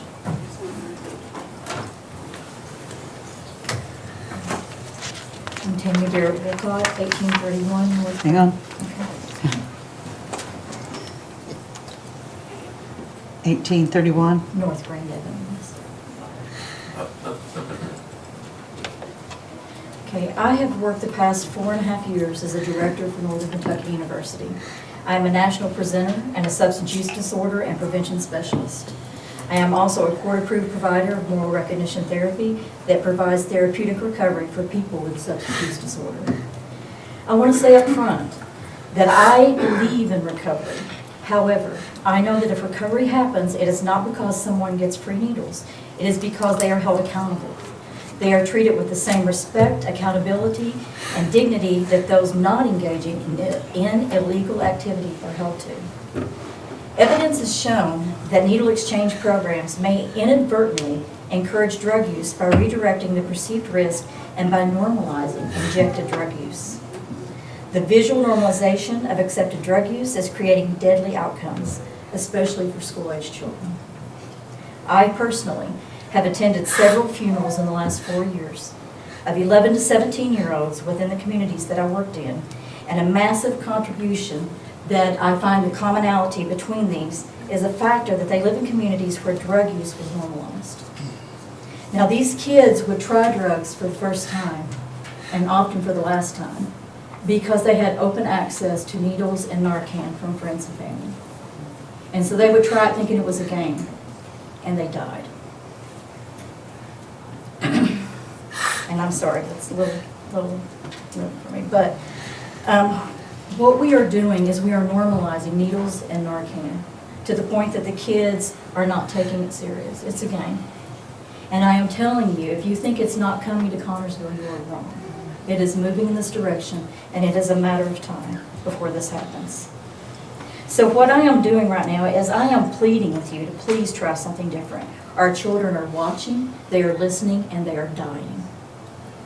What is going on now is not harm reduction, it is harm transference. And we are transferring it to our city, and we are transferring it to our community. If you look at crimegrades.org, you will see that downtown Connersville is a hot spot for drug-related crimes. Our drug-related crimes in this area is much higher than the U.S., than like 91% of U.S. cities. I get upset with this one, I apologize. We have received in Connersville an F for safety for downtown.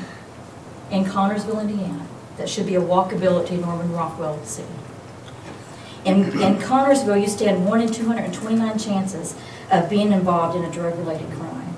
And in addition to this, the CDC says on their site that our police officers stand up to a 1 in 3% chance of getting stuck by an infected or contaminated needle within a career.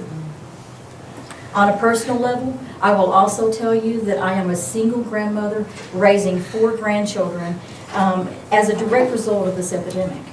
And what many do not see is the collateral damage of what's going on. Well, this is what collateral damage looks like. I took 3 of my grandchildren downtown last year that I had just brought into my home. We were walking down on 6th and Central, and there were several inebriated men on the corner, and they were sitting on the sidewalk. And one of these men reached out and slapped my 4-year-old granddaughter on her bottom while making lewd comments and sticking out his tongue. Now, these were children that came from trauma, and I was shocked. I was shocked and I was appalled, and I didn't know what to do exactly.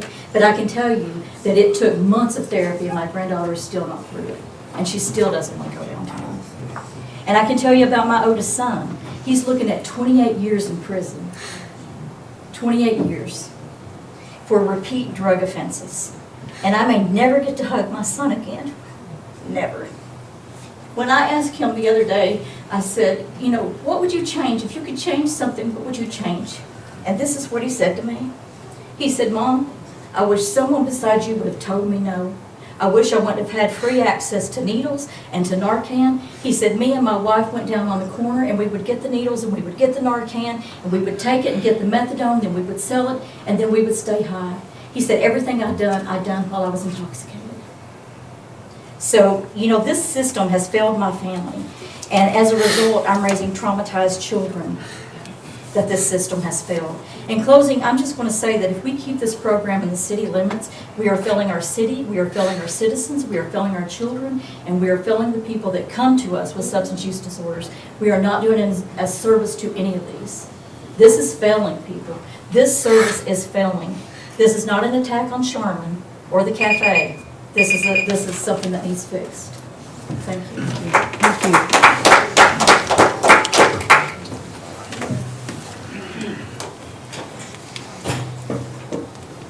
Bernice Walden. Vernie, Berneisha. your address? 3507 North Grand.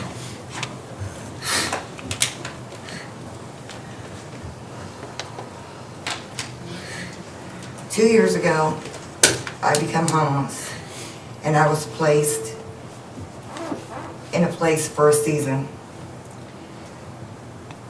Myself, I was not addicted. But my husband is a recovering heroin addict.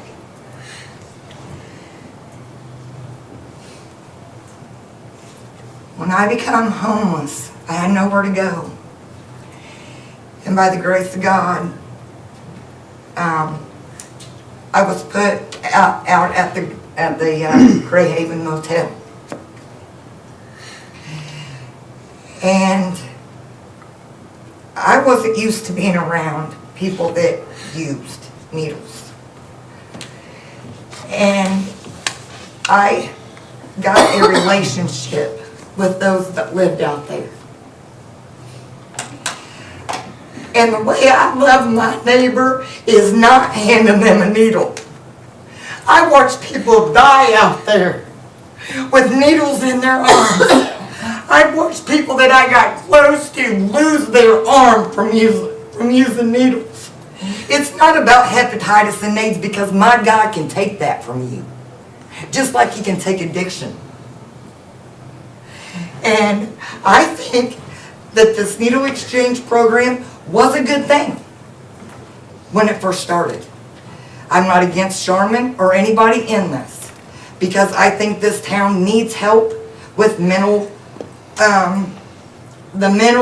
and everything else, and even addiction. But there's so much in this town. There's so many reach out programs in this town. We have sober living. Several sober living houses in here where people can be put in there.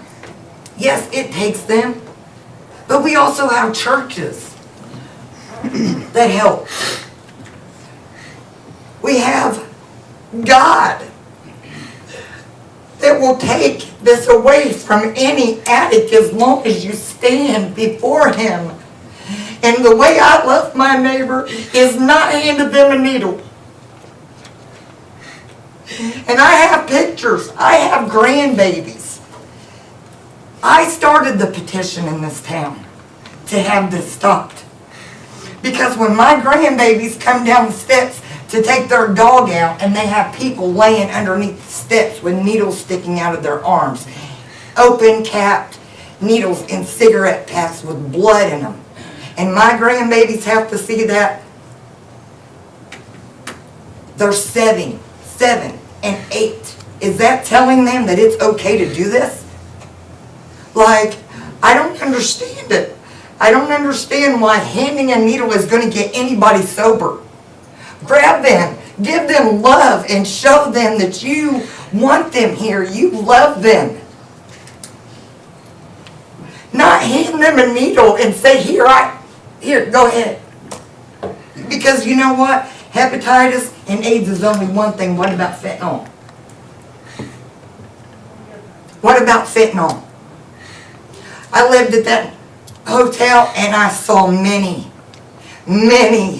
people ODing. I saw one of my girls, by the grace of God, she came out of it. But she was Narcan 38 times before she came out of it. 38 times. Now, I don't want my grandbabies growing up in this town seeing this nonsense. I want my grandbabies knowing that this is wrong. And I'm asking all of you, and I have pictures of needles that was in our apartment building, tons of needles. The police were out there and they saw them. They had to get rid of them because they could not get a hold of anyone at the Connection Cafe. And that's not their job. Their job is to protect and serve, not pick up dirty needles. And I'm asking you all to please do away with the needles. Please. And I have pictures if you guys want to see them. I mean, I'm just asking. There has to be another route. You know, love on them. Don't hand them a needle. Because my God brought my husband through it, and He can bring anybody else in the world through it just as well. And thank you. That's all I need to say.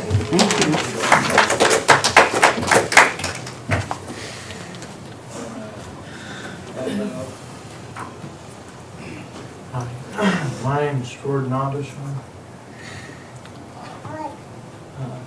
422 West 21st Street.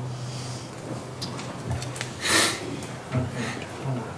I'm a little nervous here. Okay. My voice is kind of hoarse too. So I first used a needle when I was 16 years old, and I had contracted Hep C by the time I was 18. And this was, I'm 31 now, this was long, long before the needle exchange. And I had no problem finding, I was a teenager, had no problem finding syringes. And there will be no problem finding syringes if this needle exchange is closed. I can order them online right now. So you get rid of that, that's all right. That's fine and dandy, but there's still going to be the needle. The needles are still going to be around, and I personally, dispatch has my number, and they call my personal cell phone, and voluntarily, I'm the one who goes and picks up. Anytime they call me, I go and pick up the syringes. I do work down to exchange, but I do it voluntarily, pick up the syringes. Anytime they give me a call. I have a 14-month-old baby that wouldn't be here today had the cafe not been here. If the cafe wasn't here, my 14-month-old baby wouldn't be here. I wouldn't be alive. My baby mom wouldn't be alive. And many of my friends, I've saved countless. 3 people in one night I saved because of the Narcan that came directly from the Connection Cafe on the side of their building. My fiance had overdosed, and we had ran out of Narcan because we had already saved 3 people at my house, and I had to give her CPR all the way to the cafe and give her CPR in there. So I do run the exchange, and this is, so the people that are not ready to quit yet, where are you going to find them? Where are you going to intervene and actually talk to them and give them hope and, purpose, or give them inspiration to change? That's what the needle exchange is all about. Every person that comes through those doors, one question we ask them is, are you ready for treatment? And when do you think, or do you think you will be? And sometimes they say long-term, which means longer down the road, short-term, or immediate. If they say immediate, we start looking for treatment right now. And we just show them love. That's what it's about. It's about finding the people that, giving love to the people that are already out there using. And I don't know, there's so much more I could say. I feel like there's a lot of politics that go into this, and decisions are probably already made, and I don't know if I can change anybody's mind with what, but I've lived it. I know that, like I said, this town's still going to be flooded with syringes regardless. At least we have somebody that's willing to, day or night, with a 14-month-old baby, don't pick them up, and the police not have to deal with them. Keep that on. That's all I got.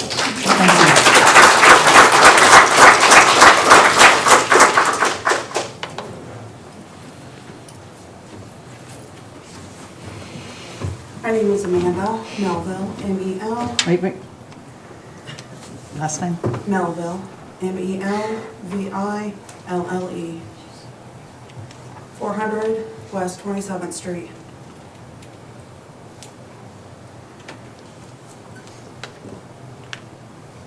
I am Amanda Melville, a lifelong community member, a business owner, a teacher in the community, and the sister of an addict. I unfortunately see the effect of substance abuse in so many heartbreaking ways daily, and have lived through circumstances that I would not wish on anybody. I dedicate this to my brother Matthew James, who unfortunately never made it out of his addiction, the family he left behind, and the families that I serve who are facing the same struggles that have defined so much of my life. I commend Charmin on the wonderful work she is doing with the Connections Cafe. Programs like the Needle Exchange Program are a matter of public health and operate as a way to provide harm reduction in a non-judgmental and compassionate way. I strongly support all the positive statements that have been made by so many people already tonight. We have hashed through all the benefits of the NEP, and I won't say any more about that and spend any more time on it, nor will I spend any more time or acknowledgement on the so-called increased crime rate from NEPs. I can speak on the morality and ethics of running needle exchange programs out of town. Putting an ordinance in place to move this program out of town is morally wrong and ethically hateful. It is discrimination against those of us deemed less than, and it is downright despicable. None of us is any better than anybody, and looking down on anybody for any reason goes directly against our humanity. As a community, we need to embrace those that need our help and provide help in any way without prejudice or judgment. That is the hallmark of a well-functioning society, and it is not hard to be a compassionate community member. It is also a basic tenet of most religions, as Jesus himself said, to love thy neighbor, be selfless, give to those in need, and that whatever you do to the least of these, you do unto me. Supporting Connections Cafe, especially the Needle Exchange Program, is doing unto the members of our community who have the least, but need us to love them the most. Running them off a downtown corner because you do not like the stigma and the negative image of our downtown space is not loving them. It is not selfless, it is not helpful, and it is not Christ-like. Embellishing a story about finding fentanyl, a very high-value drug that doesn't just go missing without serious repercussions, lying on the ground and pills stuffed in a vending machine is fear-mongering at its worst and is misinformation at best.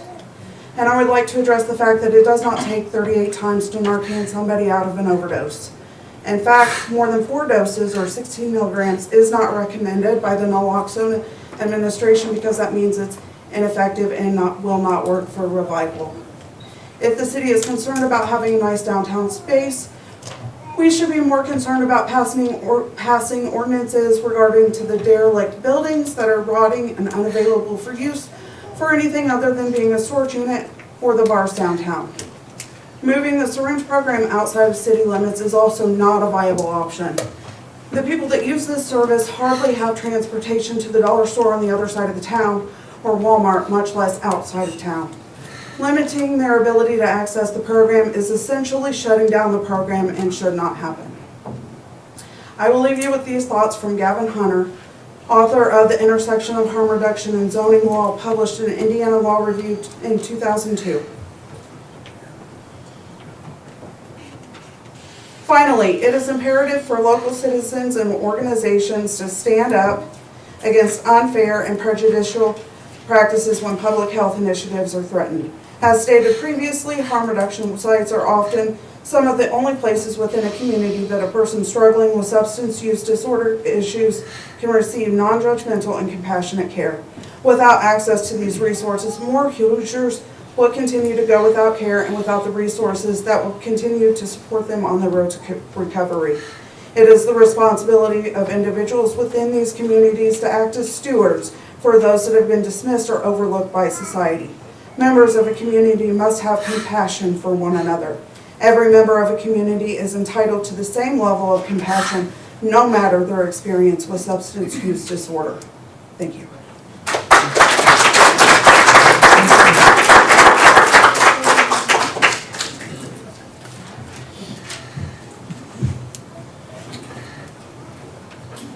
My name's Allison Green.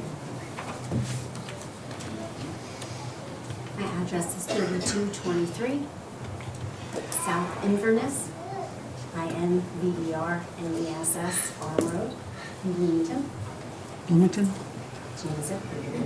Okay.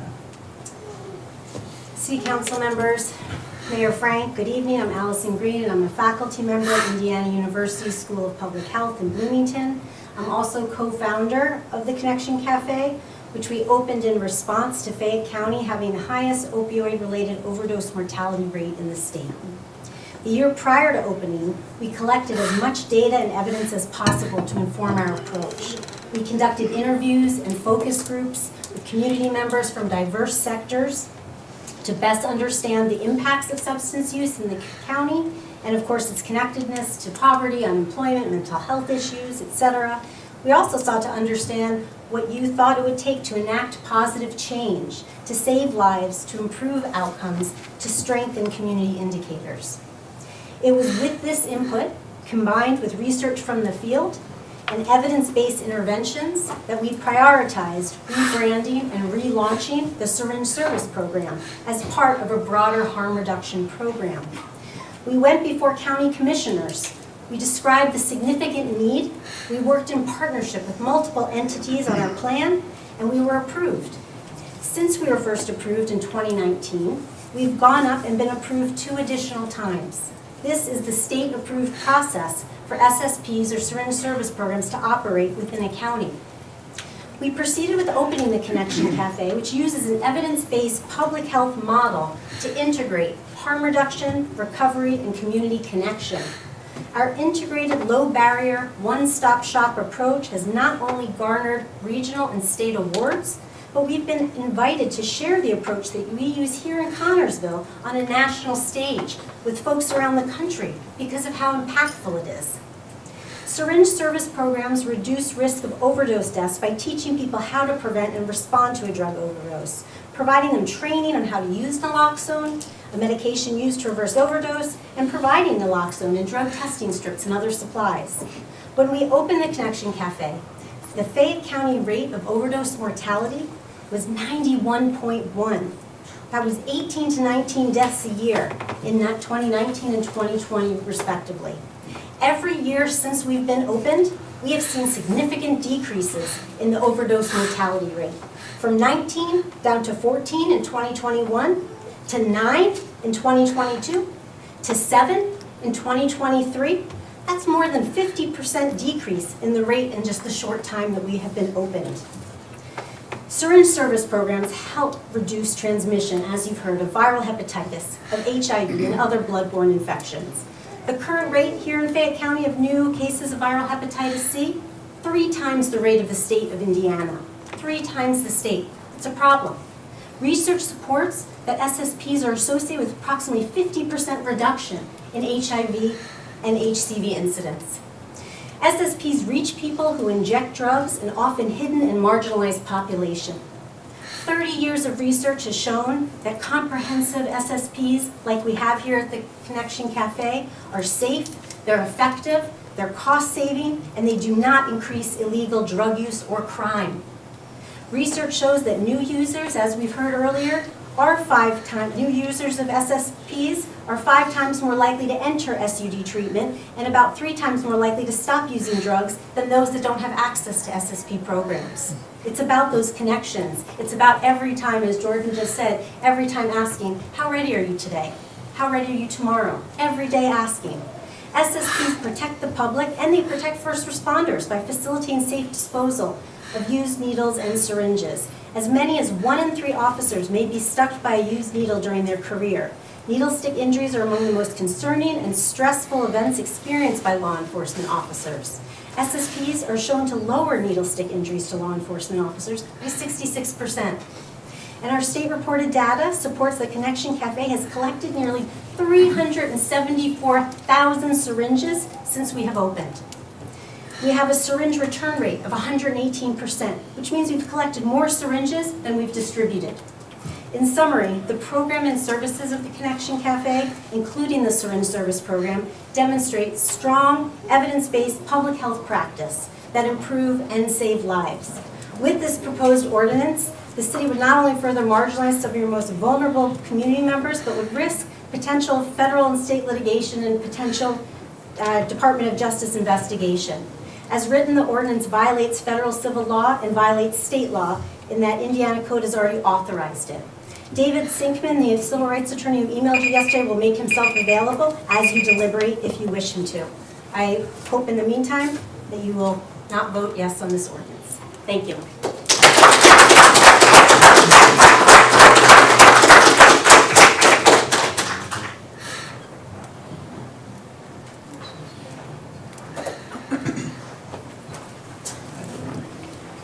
Michael Ring. 544. Yes, 5 what? 5443 West Egypt Hollow Road. Collinsville.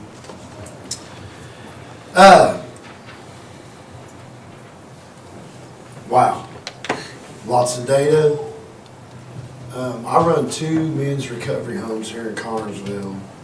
And, I was an addict for years, and I watched, and it's hard to weigh things out. When I started doing this in 2018, we had no way of calling. We had to call recovery centers all over the state, try to find places for people to go. It was a mess.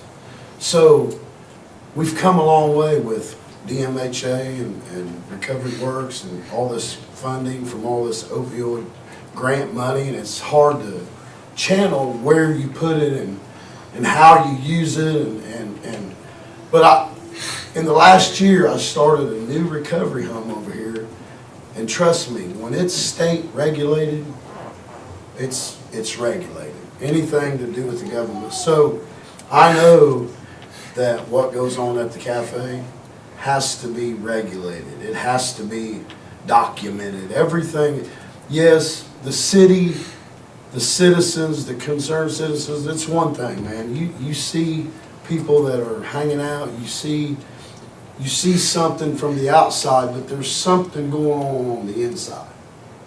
There's other things. Yeah, the needle, look, you got dirty needles, you got clean needles. Okay?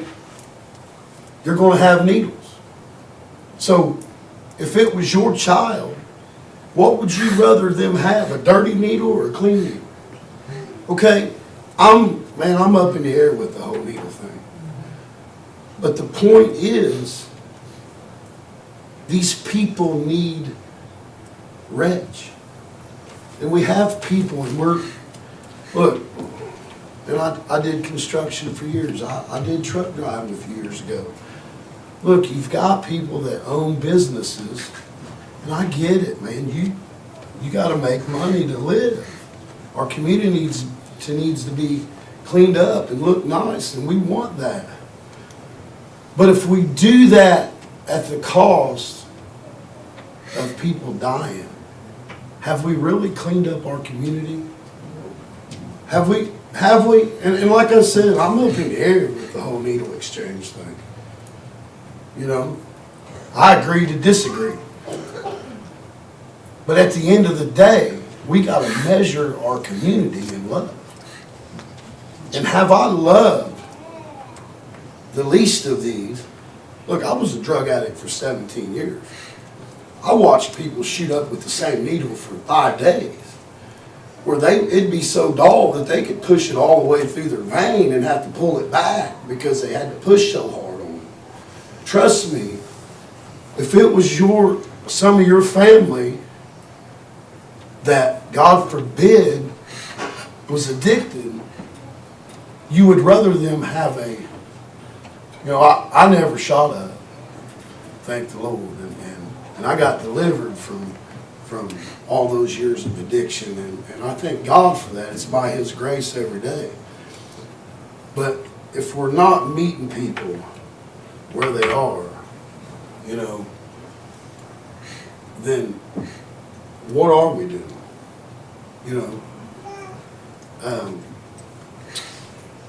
The book of Acts talks about God has had to meet every one of us in our darkness to bring us to His marvelous light, the light of who Jesus Christ is. So these people may not be doing this in the name of Jesus, but if that needle, that clean needle, gives them another fighting chance at another day. Look, trust me, I know all about the whole Gray Haven. I see the needles. This is what I do every day. I see it. And I would rather not see it, but it's not going away. It's not going away. So we've got to come together in the spirit of unity and figure out how we can combat this epidemic. as a city, as a community. We can't do it. You know, it's not, we're not lone rangers. You know, I get what, man, I would never want to have to deal with what you're doing. You know, you got to clean the community up and deal with the lives of the people and all of you. You got a big decision to make. So, that being said, can I pray, Chad? Is that be all right? No, not right now. Okay. It's before the meeting and the person did Yeah, we didn't pray before the meeting. I They was didn't show up. wondering Were you doing it? Because your Yes, name sir, wasn't. I was here. Your name wasn't on the list, so that's Yeah, why I I know, didn't do but that. Lisa's had knee surgery. I have to follow state statute. Okay.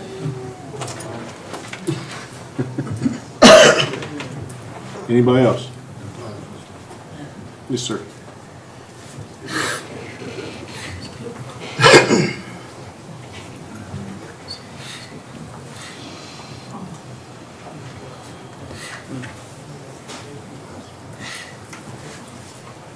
David Wilkins, Wilkins, 1122 Deer Trail, Tarkington Heights over there.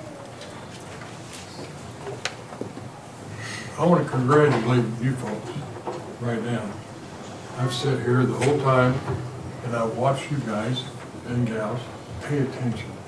And that impressed me.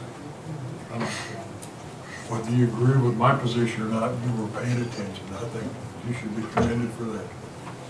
Now, I came here in 1984, transferred from Indianapolis. I grew up in Center Township, went to Tech High School.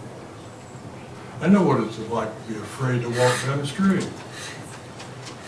But I'm not afraid here. I'm a 77-year-old man, and I'll walk anywhere in this city without a bit of fear. Not going to walk very well because my legs are broke.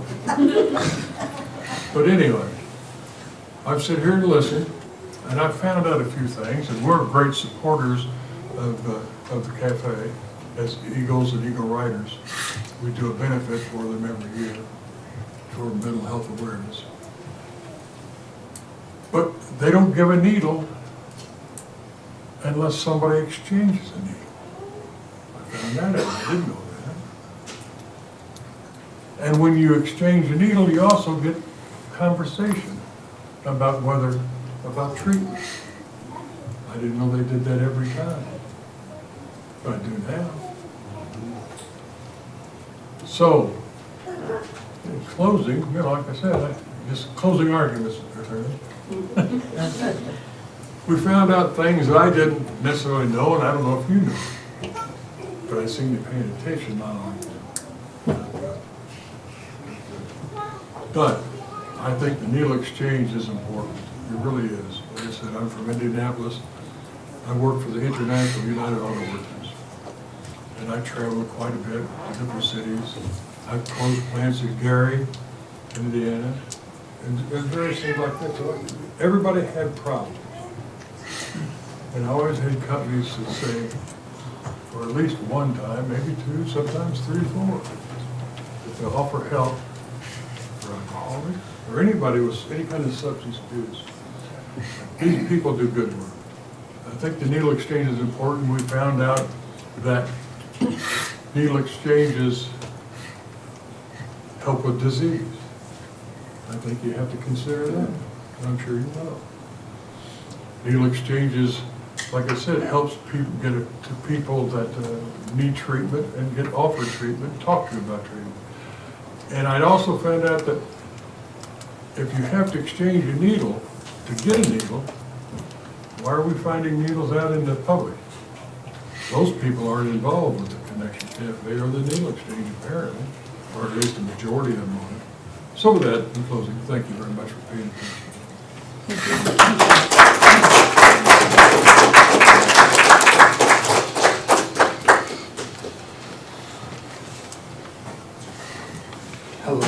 Hello, Will Stauffer, Stauffer. Need my address? Yes. 1119 Burton Avenue. What avenue? Burton, Burton. New Albany, Indiana. I'm just gonna read a statement from Nick Voles. He's the director of Indiana Recovery Alliance. I know him personally, he's a great, wonderful human being. He says, I should be here in person to read this to you, but to tell you the truth, I am ashamed to the core that my truck broke down on the way to Connersville. Here's what I have to say. Hello, City Council. My name is Nick Voles, and I'm the Executive Director of the Indiana Recovery Alliance, Advisory Board Member for the National Viral Hepatitis Roundtable, Technical Assistance Trainer for the State of Indiana, Advisor for Harm Reduction and Recovery, Advisory Board for SAMHSA. Charmin is also Technical Assistance Trainer for the state and for Indiana. We train, educate, and work in a statewide capacity as well as a national capacity to advocate for recovery services. It is with great sadness that I hear that the Connection Cafe is under scrutiny in Connersville, Indiana. The Connection Cafe is known statewide as well as nationally as a beacon of what can happen when harm reduction and more traditional recovery are joined.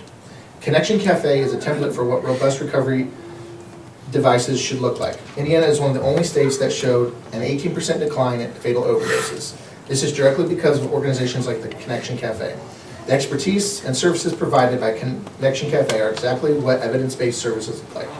The incredible saturation of naloxone, the meeting people where they're at and getting them into recovery services, and the stopping of blood-borne diseases in Connection is what Connection Cafe does. Fiscally, harm reduction and syringe service programs would have you spending and save money in communities that don't deserve the crippling cost of hepatitis or HIV outbreak. There are so many reasons Connection Cafe should be cared for and supported like the life-saving, community-changing organization it is. They not only care for people that most community members don't want to care for, they also save the lives of your brothers, mothers, daughters, fathers, and community members that are too ashamed to speak openly about drug use. So if you don't choose to support Connection Cafe, as every piece of evidence shows, you should understand that after the disease spreads and the lives lost are on you. You will be responsible for what follows. The Indiana Recovery Alliance stands in solidarity with the Connection Cafe and Charmin Gabbard. We understand sometimes these things are hard to accept. Some people don't look at the fact that people use drugs in the community. They want it to just go away. But we know we can't arrest ourselves out of this epidemic. Please allow Charmin to continue her life-saving work and promise to support them. The last thing I will say is that I recently lost my best friend to an overdose. His family didn't believe in harm reduction, and so instead of investing in naloxone or checking on them, they died alone in his bed. He was too ashamed to tell a lot of people that he used drugs, so he wasn't using the syringe service program or harm reduction programs. We hear this story time and time again. I hope this reaches you and you understand that we are all people in the same community. The cure for substance use is connection. Please put your community ahead of a few voices or your own biases. I have faith that you will make the right decision. Nick. Okay, that's from Nick. I would just say, in addition, I'm an organizer with Hoosier Action. We're an independent, member-based community organization that works in southern Indiana and mostly rural and small towns.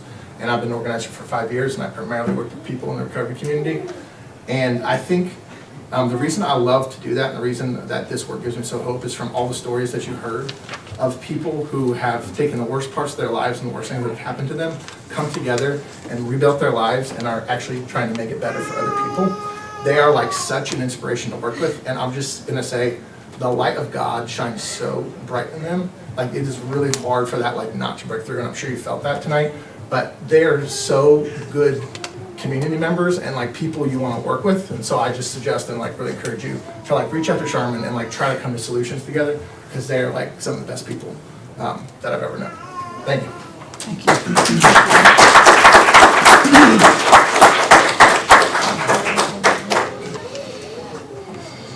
Anybody else? No, we do have one letter that was sent. I'll read that. Did anybody else receive any letters or anything that anybody wanted to read? Okay. I've got one. It says, "Hello everyone, my name is Kevin Perry and I reside here in Connersville. I wanted to reach out to you all to speak about the new ordinance about the needle exchange, since I will be out of town on Monday and won't be able to show up in person. As a citizen of this city and as a police officer, I would like to thank you for writing this ordinance. If I was there in person, I would ask Charmin why, when law enforcement has asked her to have the needles she hands out marked in a way to identify them to be from this exchange, the response I've heard is always that it costs too much money. I can tell you the real reason why they won't do this which is because all the needles we pick up, they know they would be held more accountable. As an officer, we are always getting called to respond to citizens' property or businesses to pick up these needles because people are disposing them by throwing them in bushes, on the ground, or in trash cans. We have also been called down to Babe Ruth baseball fields because the workers have located needles thrown in the dugouts. This is very scary because if a child or even someone unexpectedly reaches into the bushes or starts to pick up a trash bag, can get poked by one of these needles, and they have the responsibility of the possibility of getting a disease. Before you guys are told that the Connection Cafe will respond to pick up needles when called, that is completely false. Whenever dispatch attempts to make contact with the number that they gave us, no one answers it, and several times the number was no longer in service. Not only is the Connection Cafe handing out bags of needles to people, but they are also handing out to people everything these people need to use drugs minus the actual drugs. When this needle change first became a thing, this was when Scott County, Indiana started it due to their high numbers of hepatitis and HIV. Scott County has not had their needle exchange in place for at least the last 3 to 4 years due to the numbers dropping.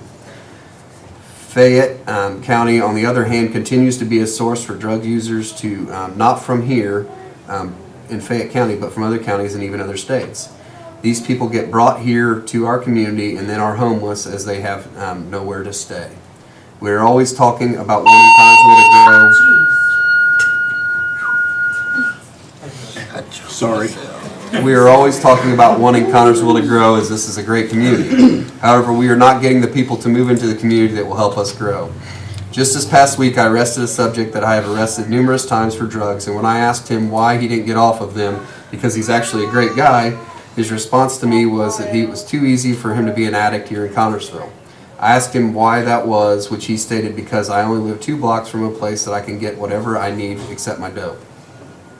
When I asked him what place he was talking about, he said the cafe.